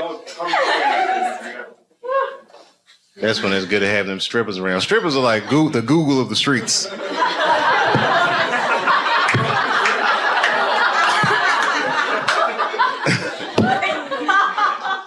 Never seen somebody answer so many questions without a crystal ball.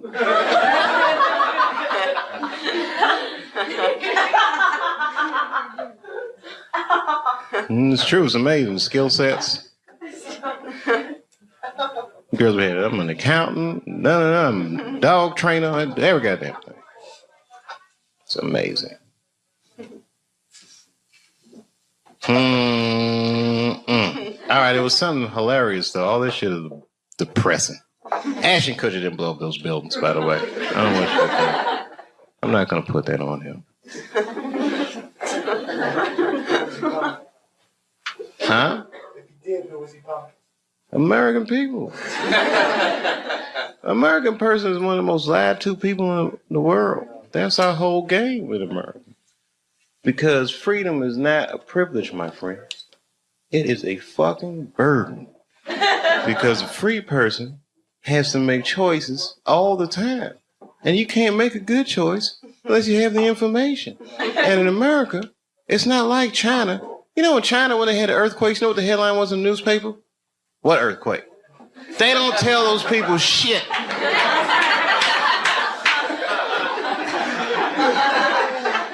In America, they'll tell you every goddamn thing. And then they don't prioritize the information. You got to figure all that shit out for yourself. That's right. The war will be breaking out and you'll be like, did Michael Jackson fuck them kids?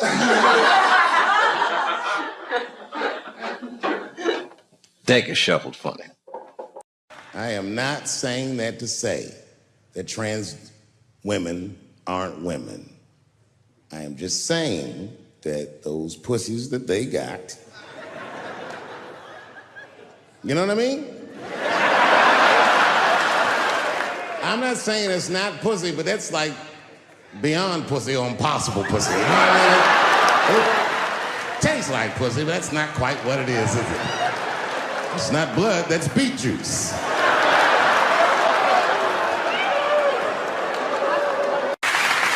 But I can't say the word faggot. And she said, because, David, you are not gay. I said, well, Renee, I'm not a nigger either.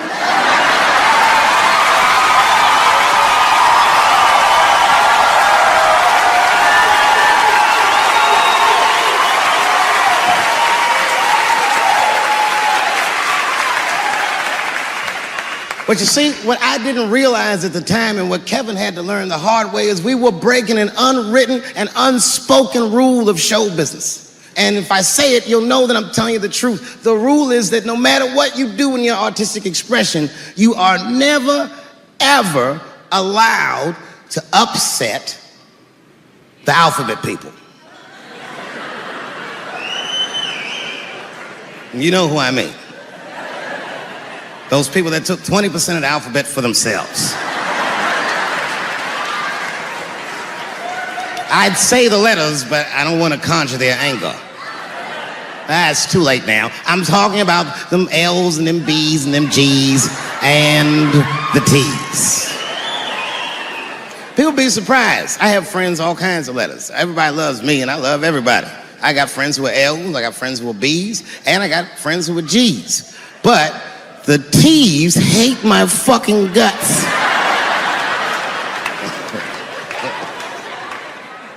And I don't blame them.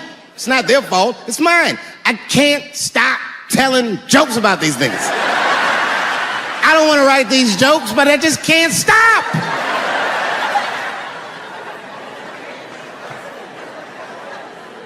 You know, you hear all those letters together all the time, LBGT, LBGT, and you think it's just one big movement. It's not. All those letters are their own movement. They just travel in the same car together. And my guess is,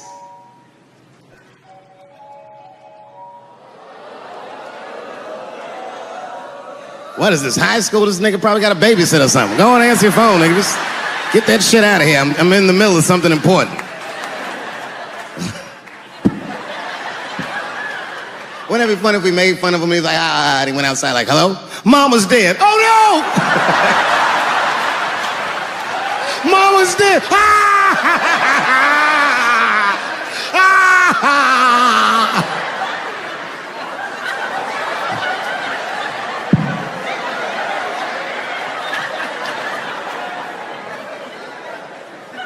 That was a weird time phone call, wasn't it?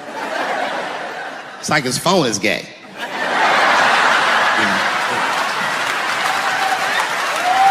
But motherfuckers are just taking it too far. I don't know why or how everybody got this goddamn sensitive. You know who hates me the most? The transgender community. Yo, yeah, these motherfuckers. I mean, I didn't realize how bad it was. These motherfuckers, I was really mad about that last Netflix special.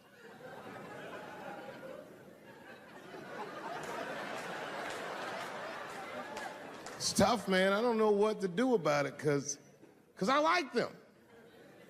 I always have. Never had a problem with them. You know, just fucking around. As a matter of fact, I think I make fun of everybody. And I mean, as a group of people, they have to admit, it's kind of fucking hilarious, man. I'm sorry, bro. It's like, I've never seen somebody in such a hilarious predicament not have a sense of humor about it. They're born feeling like there's something other than they're born as, and that's kind of funny, you know? I mean, it's funny if it's not happening to you. It's like that white black bitch that's in the news all the time. Rachel Dolezal. She's a white woman, but then she dressed up like a nigga and shot her way up to the very top of blackness. And I always wanted to meet her just so I could understand. I just wanted to like have dinner with her so I could just look in her eyes and call her a nigger to her face. The fuck is that bitch talking about? I identify black. That is trans talk, lady. Stop biting. Stop biting. There's a big difference between her and a trans. The difference between her and a trans is I believe transgenders. I don't understand them either, but I know they mean what they say. Them niggas cut their dicks off. That's all the proof I need. I've never seen somebody just throw their dick away. Don't need it.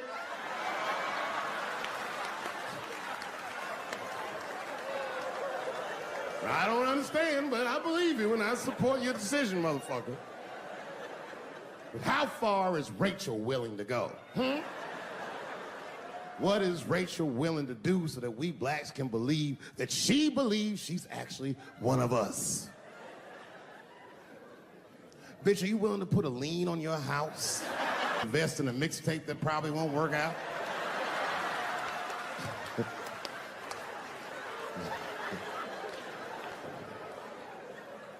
She didn't even change her name.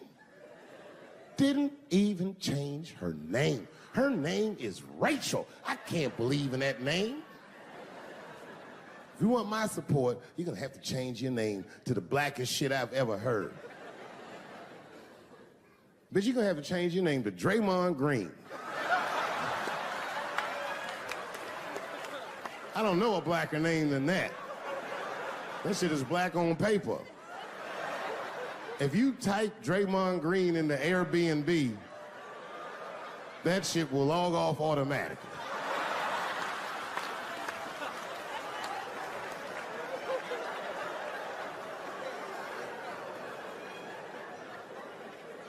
You know, people get mad, bro. People get mad about everything I say. I was doing a show. I was in Portland, Oregon, and I was checked in a hotel under the name Charles Edward Cheese.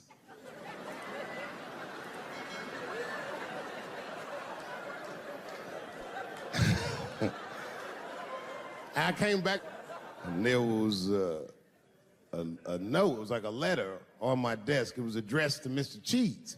So obviously, I'm going to assume that whoever wrote this letter must be an intimate friend of mine. This is not some kind of name that a person would just guess. But then I opened the letter, and it turns out I don't know this person at all. It's a fan letter. You know, I'm not even used to the idea that I have fans, but I'm grateful for it. And even though I'm grateful for fans, I don't read those letters. Be nice if I did, but realistically, it's like, what am I, Santa Claus, nigga? I don't have time for this. Like, got shit I want to do. I'm trying to chill. Read all these dreams and wishes from strangers, but I read it. I'd already opened it. So I just read the whole letter. And you know what, man? Whoever wrote this letter truly loves me. I mean, they were really fucking nice in the letter. And then they described to me what it was like to come to the show, how excited they were, how much fun they were having. And then they said that when I got to my jokes about transgenders, that they were, quote, devastated. Because it turns out that whoever wrote the letter was transgender. Now, I'm going to be real for a second. You got to understand, I never feel bad about anything I say up here.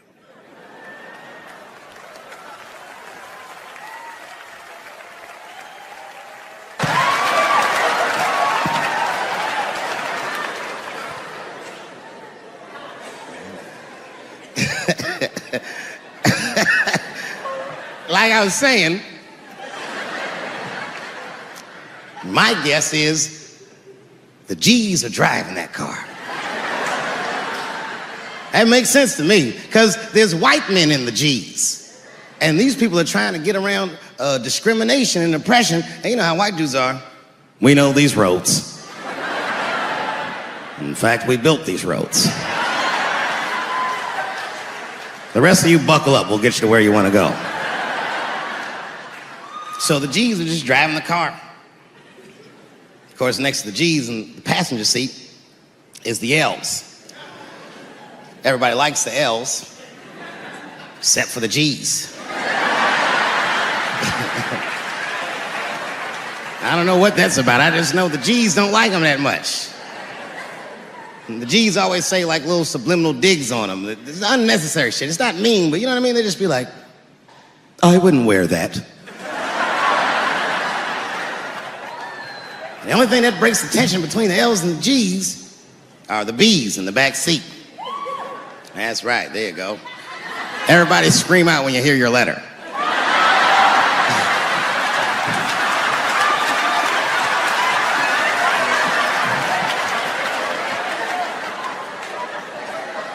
If it's one thing that the L's and the G's agree on, is that the B's are fucking gross.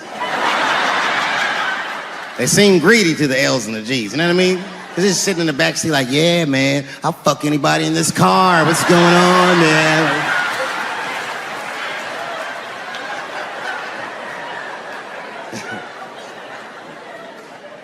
And sitting next to the B's, all the way in the back seat by themselves, looking out the window. That's the T's. Everybody in the car respects the T's, but everyone also resents the T's. It's not the T's' fault, but everyone in the car just feels like the T's are making the trip take longer.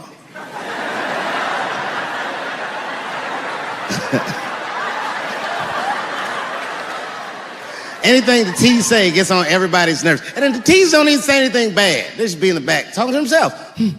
I'm hot. Shut up. Shut the fuck up, okay? Just roll the window down, you bitch. I don't know what you... What? Just said I was hot. Can you pull over at the next exit? I need to use the restroom. There is not a restroom for you for 4 states, nigga. Will you just shut the fuck up so we can get where we're going?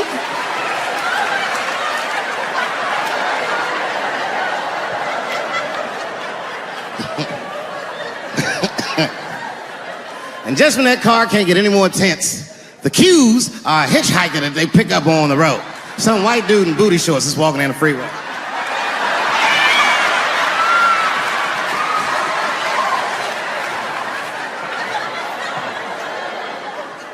The G's see him. That guy might be one of us. Hey, are you okay? You need some help? And he come over there with them booty shorts leaning on the window. Hey, what's going on, fellas? Lady. Whatever pronoun makes you feel comfortable in the back.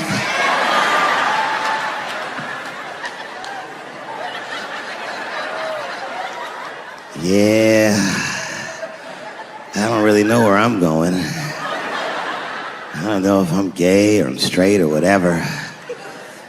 All I know for sure is that I really want to get in this car.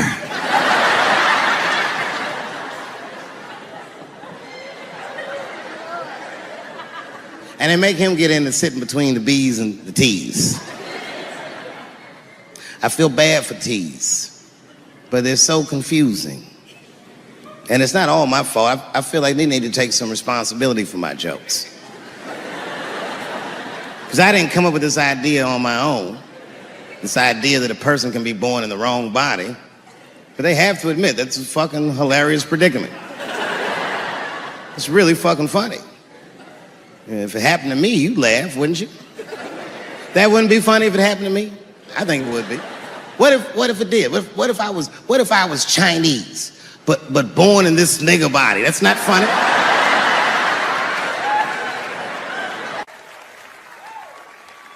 And I would never admit this to you if I hadn't locked your phones up.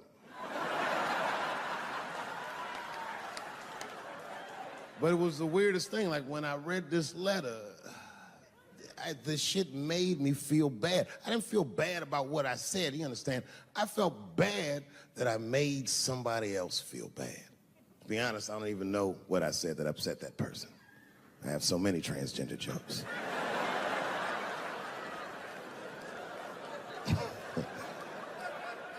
But I feel like it was probably this joke I'm about to tell you right now.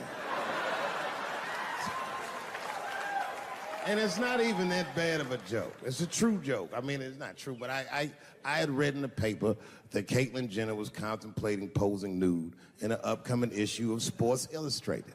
And I know it's not politically correct to say these things, so I just figured, fuck it, I'll say it for everybody else. Yuck. Oh, sometimes I just want to read some stats.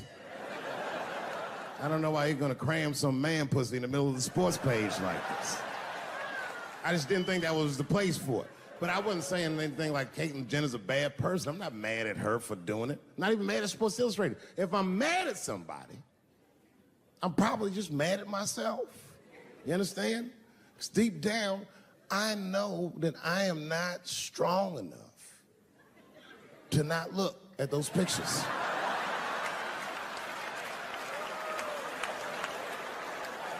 And I don't think I'm ready to see what she's trying to show me. So Caitlyn, goddamn it, if you go through with this thing, bitch, you better go hard or go home. I want you to go all the way. Hustler style. Do you know what hustler style means, miss? That means spread the lips.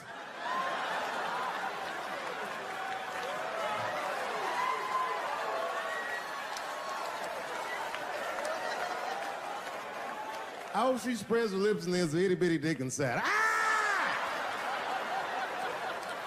The show is behind the curtains.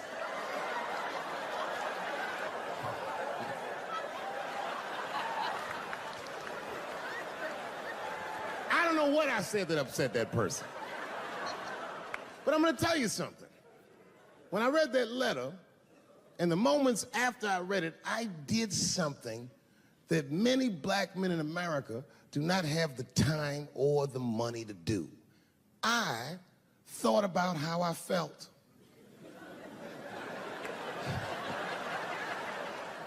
I asked myself a very basic question that I don't think I ever directly contemplated. I said, man, Dave, if you're writing all these jokes, do you have a problem with transgender people? And the answer is absolutely not. The fuck do you guys think I am? I don't understand all the choices that people make. But I do understand that life is hard and that those types of choices do not disqualify you from a life with dignity and happiness and safety in it.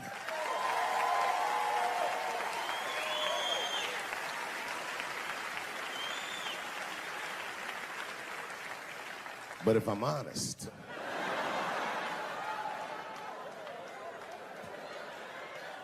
my problem has never been with transgender people.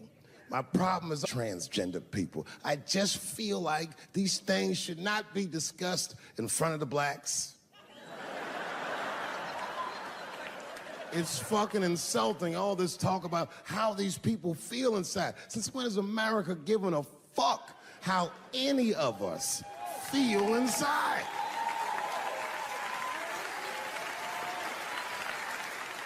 And I cannot shake this awful suspicion that the only reason everybody is talking about transgenders is because white men want to do it.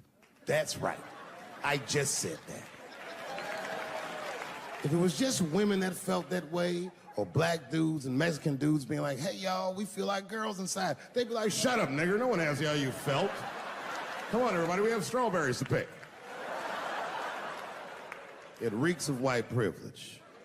You never asked yourself why it was easier for Bruce Jenner to change his gender than it was for Cassius Clay to change his fucking name?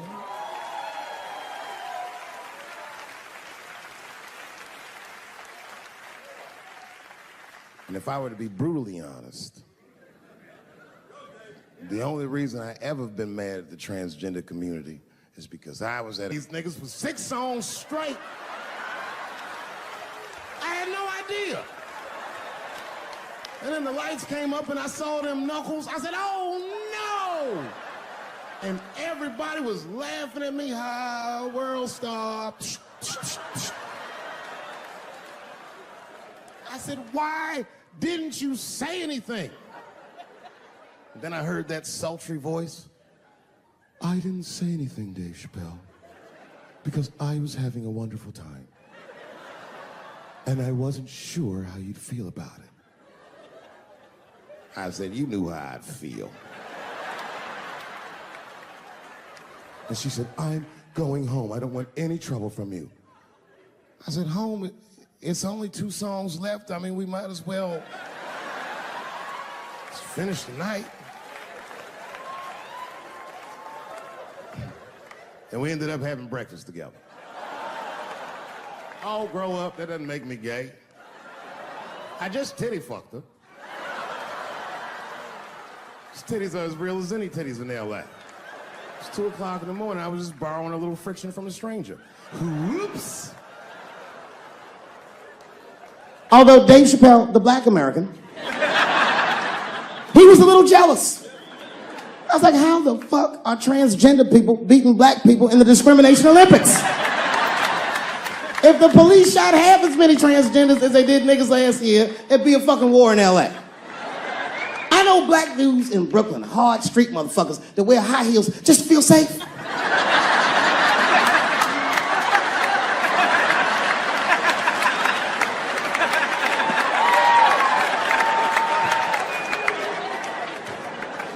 Transgenders are gangsters. I used to do business with a transgender in Hollywood. Man, everybody would be scared of her in the boardroom. She'd walk in there, newly minted woman, high heels, purse. Wouldn't say anything to us, just walk around the conference table looking mean as shit.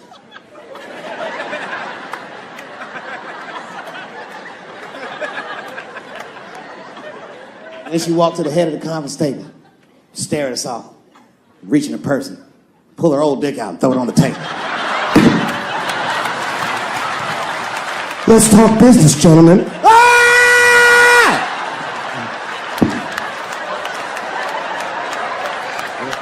Shit is scary as fuck. If your best friend pitched that to you, you'd be horrified. Yo, nigga, let's go to the hospital and cut our dicks off and make pussies out of them shits. What? Can't we just get matching jackets or tattoos or something? Sure, that's what you want to do? There's only one way to find out, nigga. Wu-Tang, bow, bow. Let's go to the club and trick niggas into fucking us, yeah.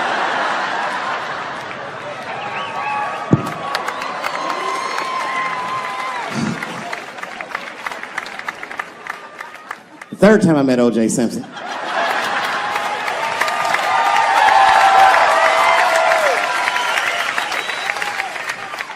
Third time I met O.J. Simpson, I was doing great in life.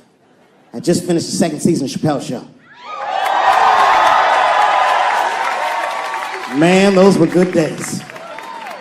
I was playing a comedy club in Miami, the Improv. I don't know if you've ever been, but if you have, you'd know. The door for the green room is right on the stage. Can you imagine such a thing? If I walked out of the door of the green room, bam, I'm just right here. It's right from the dressing room. And I did that. I walked out, and the whole crowd was like, hooray! And I looked, ma'am, as close as you are to me, I saw him as soon as I came out, the juice. And I saw recognition in his eyes, and it filled me with pride that he knew who I was. I didn't acknowledge his presence because it was a white audience, and I didn't want to start a panic. But I did my show. Show went great. I said, good night, everyone. They all said, yay! And I didn't say nothing to OJ, but I just gave him the signal, let him know I knew he was there.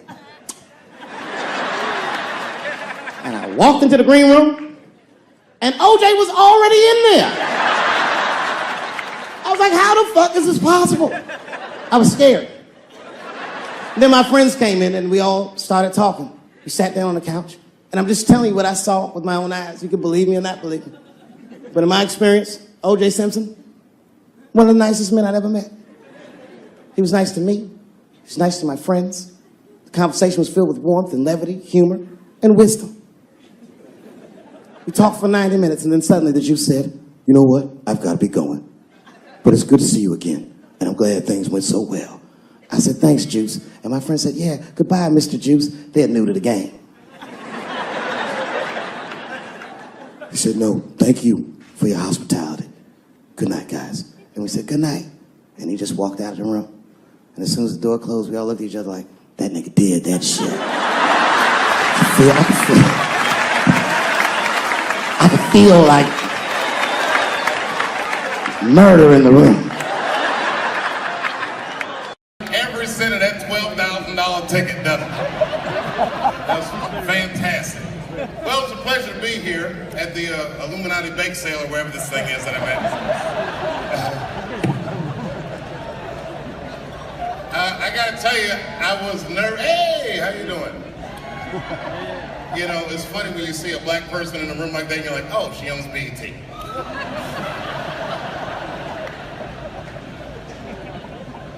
I normally don't do benefits. Not because I don't care, but because the crowds are historically stuffy. I don't like being judged.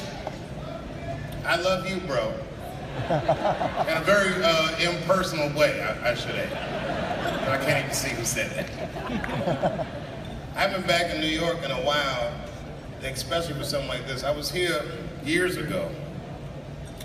And it was one of those times my wife was mad at me because I had said something terrible. These things happen in a marriage.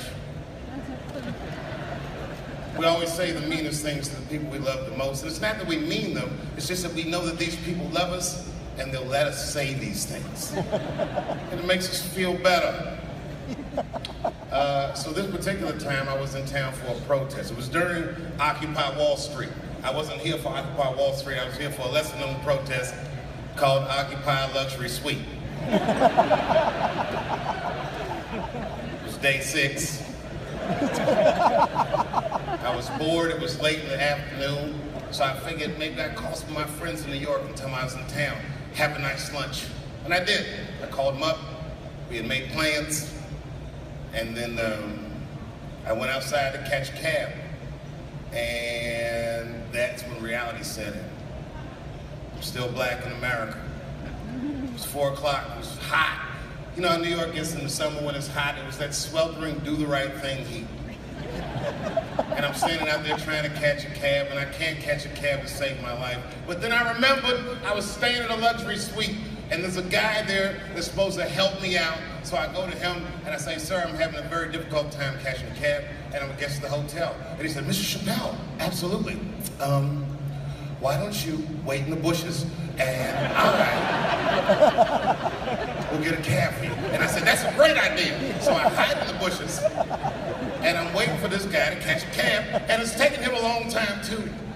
And while I'm waiting, I see a homeless guy. I'm assuming he's homeless. He looked disheveled, and he was digging in the trash, but very deliberately, not an idle sifting. This guy was on a mission. He was digging in the trash real hard, and I was staring at him, not in a judgmental way. I was just looking at him like, damn, this guy's really digging in the trash. And as I said it, it was as if he heard me. And he looked directly at me while I was hiding in the bushes. And then he started walking directly towards me. And as he got closer, I could see that he recognized me. I could see him put my name together. Oh, not Chris. And as I got closer, on his face I saw hope and desperation. When he got real close, I couldn't take it anymore. It was too intimate. I screamed at him. I jumped out of the bushes. I said, don't come any closer. And he said, I just need some. I said, don't even finish that sentence. Get away from me. You stink. You stink, I said. And he looked at me and I saw fury in his eyes. And then I saw hurt. And then I saw resignation, like he remembered something. And then his eyes just drifted slowly down to his own tattered shoes. And instantly, when I saw that, I felt so much better. Just then my cab came and I jumped in my cab. I went uptown to a restaurant called Italy. It was fantastic. I highly recommend it. They served huge portions. I couldn't even finish my lunch. And they comped my lunch. And then I was uptown, so I figured I'd do some shopping. And I did some shopping uptown. And then there I was at Columbus Circle, trying to catch a cab downtown. And again, racism reared its ugly head. I couldn't catch a cab downtown. And then I remembered, holy shit, I have $5 grand in cash on me. So I went across the street to Central Park South and I caught a horse and buggy all the way from Central Park South back downtown to the village. It was beautiful. By this time, the sun was setting, and there was that orangish, purplish glow in the sky, and I had a blanket over my lap, concealing an erection that I had for absolutely no reason. It turned out to be a wonderful day. Then I got back to the hotel, and I guess who was across the street? The same homeless guy that I had seen earlier. And to be honest with you, the sight of him disgusted me. I ran to the hotel door, and the only thing that stopped me was I saw my own reflection in the glass. There I was, spaghetti sauce on my face from my expensive lunch, arms filled with shopping bags, and I must have Medusa'd myself because I stood there for a very long time. And then, the story's going nowhere, but the guy that helped me earlier saw me and he said, Mr. Chappelle, are you okay? Do you need some help with your bags? And I said, no, I don't. I need you to just keep an eye on me because I have to go across the street and take care of something. And I ran across the street to that homeless guy that I'd seen earlier. And as soon as he saw me, he was mad. He said, I said, look, man, I'm sorry. That's why I came over here. I just wanted to let you know that it was wrong for me to say that. And to be honest with you, I couldn't even smell you when I said it. I didn't know that you stunk, but you do stink now that I'm close. And I just wanted to let you know that I was wrong and I'm sorry. And his eyes softened. Now I couldn't see any anger or anything. Matter of fact, I couldn't even read his expression. He just looked at me for a long time. It made me very uncomfortable. They said, you know, deep down I think I'm around this area. Because I was hoping that I would run into you. I was gonna punch you in the stomach. It takes a real man to know when he's wrong. It takes a bigger man than that to admit that he's wrong. And you coming over here and apologizing to me, he said, that's no little thing, young man. And I accept the apology. And I said, well, thank you very much, sir. And I don't mean this in a bad way, but I had a wonderful day today. I said it was a beautiful day. And the only time I felt bad all day is when I thought about you. And he said, that's fucked up. I said, I know. But I did think about you when I was shopping, and I bought you something in case I might have saw you. He said, you bought something for me? I said, yes, I did. And I set all my shopping bags down, and he went up to that shopping bag, and he looked in there, he said, oh my God. I said, not that one, motherfucker, this one's for me. Then I handed him a Macy's bag.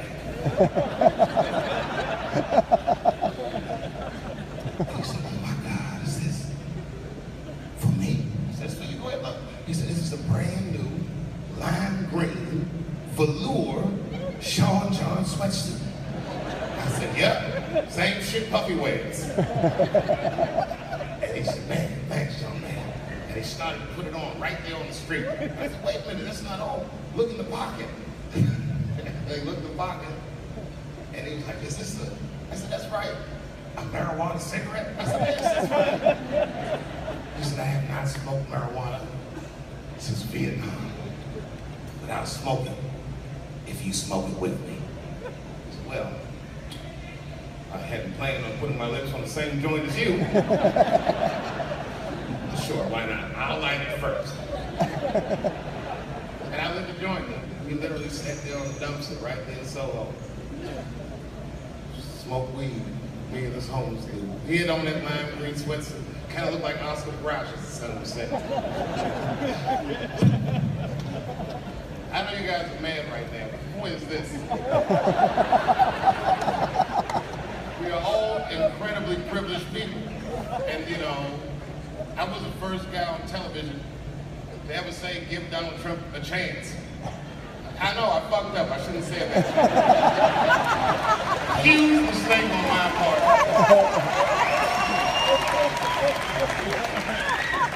It's going worse than I ever dreamed it would go. It really is going bad. I think he's in trouble. I think, like, I'm worried about his well-being as a dude. He doesn't seem like he's... The guy held a press conference where he asked the media to stop finding shit out. He said, no, I don't think that's gonna work. You ever see that press conference? You don't know how scary the things that I see in my briefings are.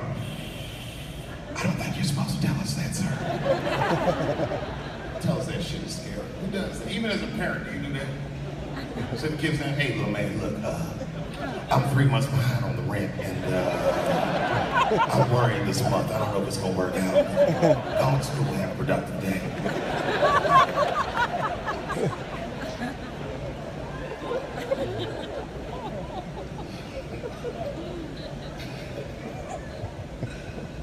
I don't know. Maybe the last few more months. Every day when you wake up, you never know who's going to be next. Donald Trump. He's exciting like you thought a black president would have been. He's action-packed in a way we never dreamed the president would be action-packed. That's great. It is a crazy shit. Donald Trump said we should not let any Muslims into the United States until we can figure out what's going on. And I think that's way out of step with the way people feel in America. Am I wrong on that, or was it me? I think you guys are not a good gauge of how people actually feel about it. You're largely rich white New Yorkers. You didn't even know he was going to win in the first place. I'm the Jane Goodall of white people. I live amongst the poor whites. I study them. And I have no problem with any white person, but the poor whites are my least favorite. A lot of trouble from them. But I knew he was going to win. And I just felt like he was out of step. Like, I feel like most Americans believe that we respect each other's beliefs, whether we share those beliefs or not. I know I feel like that. Even out there in Ohio, it's like that. I respect everybody's beliefs, except for whatever Amish people believe. I can't stand seeing them.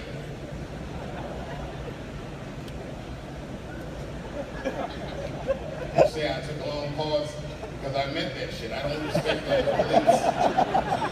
I was driving down the street and I stopped my Porsche whenever I see them horse and buggies. All the Amish people know me, not from television, just because I stop every time I see them. Ezekiel. He says, get away from me, Yee. Ezekiel, come on, bro. Are you sure?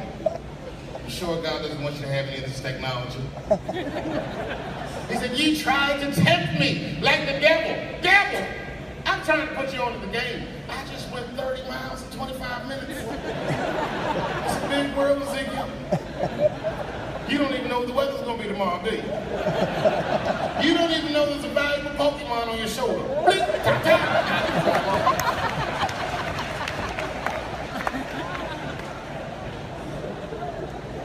I mean, don't let any more Muslims in the country till we figure out what's going on. I already know what's going on. It's like 17 mass shootings in the United States. 4 of them were done from Muslims. 7 of the countries that are banned have none of those 4 people from them. The other 13 shootings was done by crazy white people. And you don't see us banning white people from benefits to keep the rest of the audience safe. Not only is it wrong, it would be catastrophic to the Robin Hood Foundation's bottom line. There were no white people here, we'd only raise $300, maybe $400 tonight. That's not true. We all need each other. Is he going to get impeached, Trump? No, I don't want that enthusiastic hooray. I want somebody, I know there's a guy in this room somewhere that's like, yes, he is taking it. I'm like, yes, he is. His wife still lives in New York, doesn't she? Nobody wants to, you guys probably know him personally. I forgot where I was going to start about that. I'll just Google the shit when I get home. Hey, how are you, man? You look great, by the way. They asked me to come here for 15 minutes. Sure, they regret it. I am the other Westmore.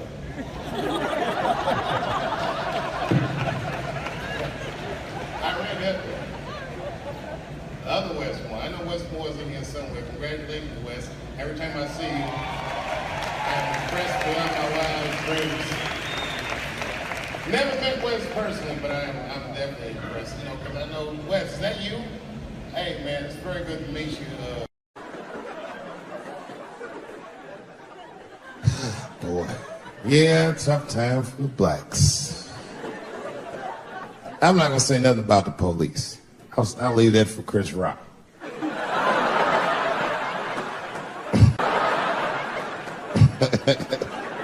The other big sports story was fucking Ray Rice's tape. You want to see that Ray Rice tape? I can't stop watching it. It's fucking awful. It's the most violent thing I've seen happen to a woman that was shot in color. Really fucking bad. Like, if I could have froze time at that moment and gave Ray Rice some advice, I don't think there's any way possible I'd be like, you should punch her in the face. It's a fucking terrible idea. At the same time, I also believe she shouldn't have rushed him. What the fuck was he like? Yo, you can't beat him, miss. Don't rush a motherfucker that's trained to stiff on people in the clutch. He's gonna get the upper hand. The only reason I bring him up is because, you know, he's about to play football again. You didn't know that? The NFL was told by a federal judge they had to reinstate Ray Rice because he was transparent with their investigation. He told them exactly what he did. And they can't just change your ruling just because the tape came out. I get it. That's like if I'm hanging out with my buddies and I'm like, hey guys, guess what I did last night? I fucked this big fat girl I met at the club. And they're all like, oh shit, Dave, that's crazy. And then they see a tape of me doing it and they're like, we can't hang out with you anymore, guys. That's not what this crew is all about. I'll be like, well, I told y'all what I did. What's really fucked up is the tape was made before they were married. Isn't that weird? I don't know why she did that. I don't even know why he would do that. As a guy, would you want to live with a woman that you had once punched in the face with all your strength? That's some very bold color purple type shit. Silly, come out here and shave me.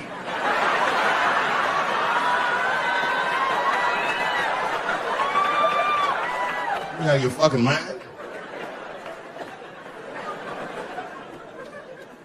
I had to ask an older friend of mine just to get some perspective. This older black dude. Actually, the fairest person I've ever met. And I asked him, I just said, hey man, I said, did you see that Ray Rice video? And instantly he was like, David, that shit was disgusting. And then a moment later he goes, I wonder what she said to him. I don't think that matters. I think the idea is you're not supposed to punch her in the face. My wife says terrible shit to me. My wife once called me a pussy in front of dinner guests. I know, I started to get mad, but then I was like, fuck it, she's probably right. I am a pussy, I admit it. I'm soft and warm and persuasive like a real pussy. Right. And then I told her, I said, and if you don't take care of me properly, I might stink like your pussy. Oh, we fight dirty in the Chappelle household. It's not a big deal. No. If you want to get to the bottom of a matter of the heart, what you're supposed to do is ask a woman. Now, actually, there's two women that I know. They're both college professors in this little area I live in. And I meet them twice a week at Starbucks for coffee. Talk about important shit. And I asked the girls who was in the coffee clutch, I said, yo, why y'all think that this woman stayed with Ray Rice after he punched her in the face with all his strength? And one of my girlfriends said, David, you need to wake the fuck up. She's staying for the money. Well, now, wait a minute, because my other girlfriend was like, I disagree. I think that she actually loves him. And I said, wait a minute, ladies, you know what? I think that you're both right. And what I was doing when I said that was preserving the possibility of a threesome with these bitches. I've been chipping away at this pussy one cup of coffee at a time for like 4 years. I was gonna throw all that hard work away with some Ray Rice shit. I don't care that much.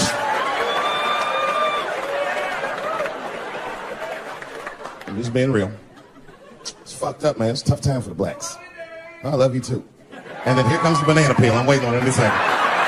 You know that's how it starts. I saw in the paper today that the guy that threw the banana at me got arrested again because he threw a banana at another motherfucker in a bar in Santa Fe. Look it up online after the show. He actually did that. And that guy was black too. I'm just saying. And you know what the guy said he did it at night? He said, I did it because Dave Chappelle is racist. So, nigga, that's not the best way to handle that if I am racist. What if Martin Luther King just went around throwing tuna casserole on white people? Would that work? Huh? I seen your girl bubbling. She's drunk as hell, buddy. Listen, sir, I don't know what she's saying, but just take my advice. Get some water in her, or you're going to have some dry pussy when you get home.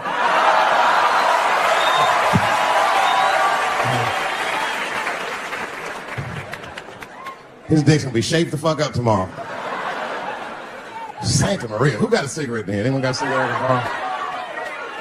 Yeah, you fella. Yeah, please. Well, let me see this. This is a Marlboro menthol. This could have been anybody. If it was a Newport, I'd be like a black dude threw that up. But a Marlboro menthol, that's one of them riddles.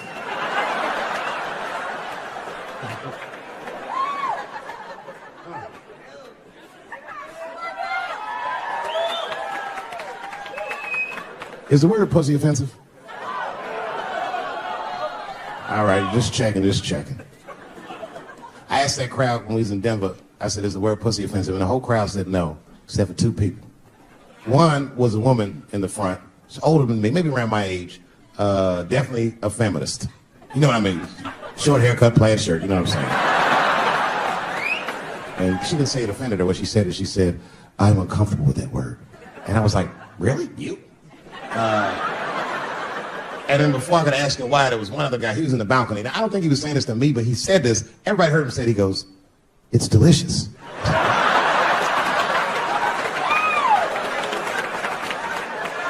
I don't think I've ever heard pussy called delicious before in my life.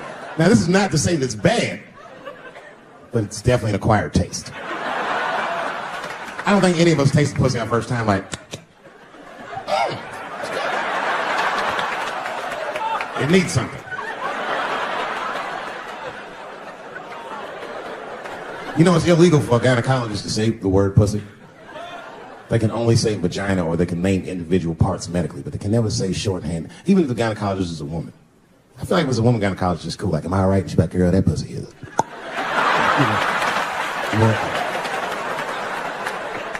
I don't think men should be allowed to be gynecologists.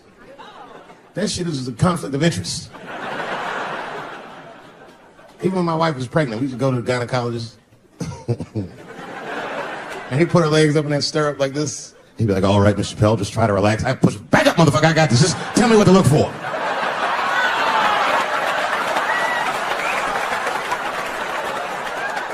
One of those home-style checkups. There's too many ethical questions when men do that. Like, can a gynecologist lose their license for smelling their fingers during an exam? Is that illegal? How could they not? These are men. It's like if you have a good barbecue, you don't even think about it. You just...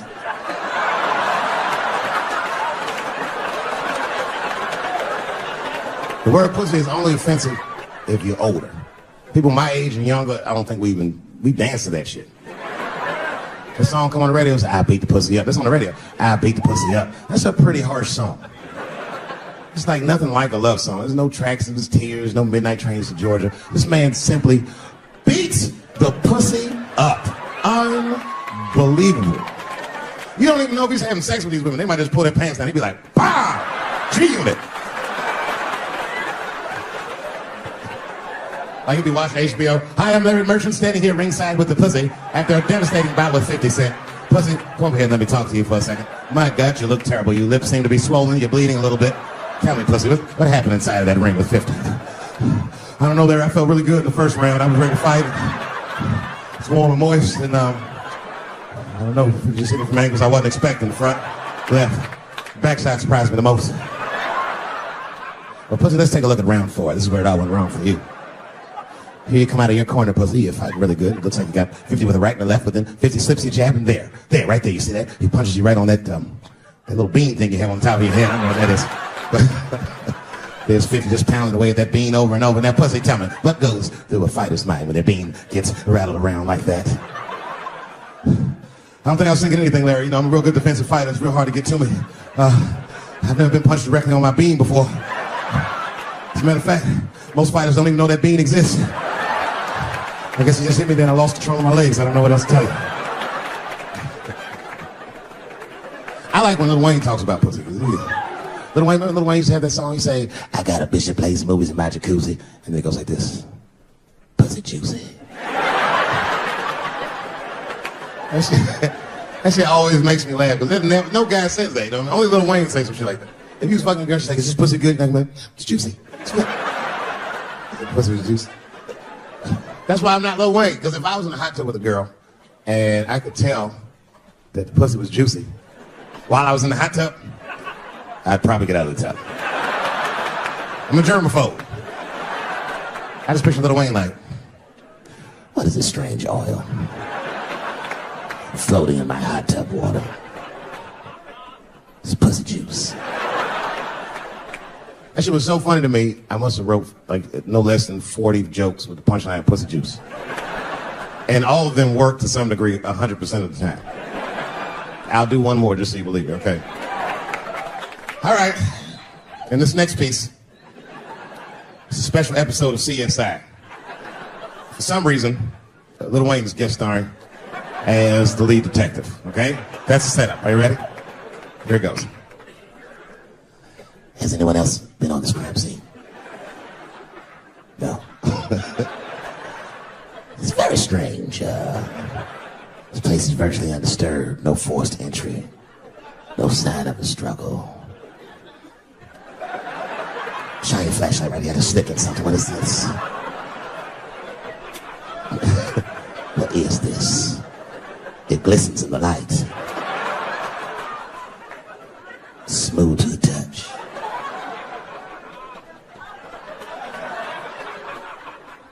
This is pussy juice.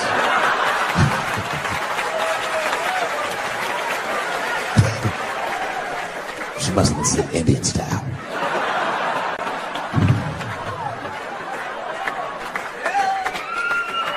Everybody's mad about something. Recently, I got attacked online by some gay bloggers, and it hurt my feelings. I have no problem with gay people, but I fucking hate bloggers.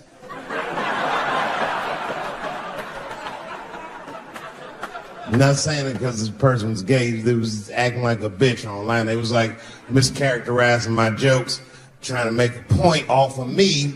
When it's like, yo, I'm your ally, motherfucker. I'm not trying to stop gay people. I got better shit to do. This motherfucker was saying things trying to get gay people to beat me up. Seriously, he was like, Dave Chappelle's jokes. I don't know how he actually talks when he's making his voice up. Dave Chappelle's jokes were an affront to the manhood of all gay men. What the fuck does that mean? I didn't say anything that would allude to gay men not being men. I know you men. In fact, what could be manlier than fucking another guy in the ass? It's the most gangster shit I've ever heard of in my life. I told you I'm not cut out for that. I'm a pussy. You know what I said? That's all I said. First of all, I'll tell you right now what I said. And I will tell you that this was not a joke. It's a true story. And I just happened to tell it. All right, what happened was I went to a gallery party. All right? I don't know who in here has ever been rich before, but these are very nice parties. Wine and cheese and ball of conversation. And there was a few eccentric types, one of which was a very wealthy man that happened to be wearing a dress. I don't know what you call him, man. This is a tranny or a drag queen, perhaps.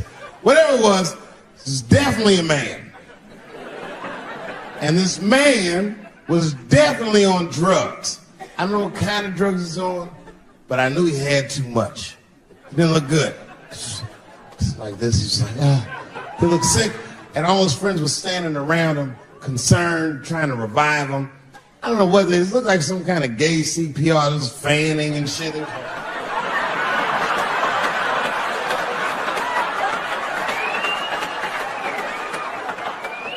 I saw all this from a distance. Now, I should have minded my own business, but I got curious. I was like, oh. And I went over there. All I said, excuse me, gentlemen, is he okay? And then they looked at me like I was evil. She is fine. Say, word? Oh. I'm sorry, I didn't know this is what we were doing. Here's my thing. I support anybody's right to be whoever they feel like they are inside. I'm your ally in that. However, my question is, to what degree do I have to participate in your self-image? Is it fair that I have to change my whole pronoun game up for this motherfucker? That doesn't make sense. Seriously. If I put on an Argyle sweater and I'm like, hey everybody, I feel like a white guy in the sweater and I want some goddamn respect and a bank loan. It's not gonna work. Give a fuck how I feel, why should I give a fuck how you feel? Nick.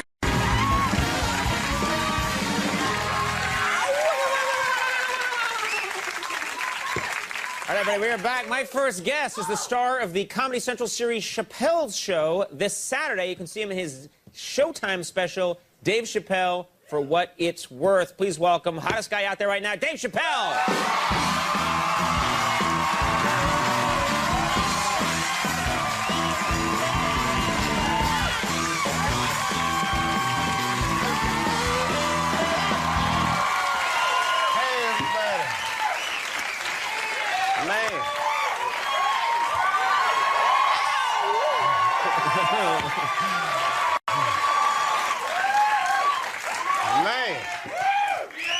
Dave, to be...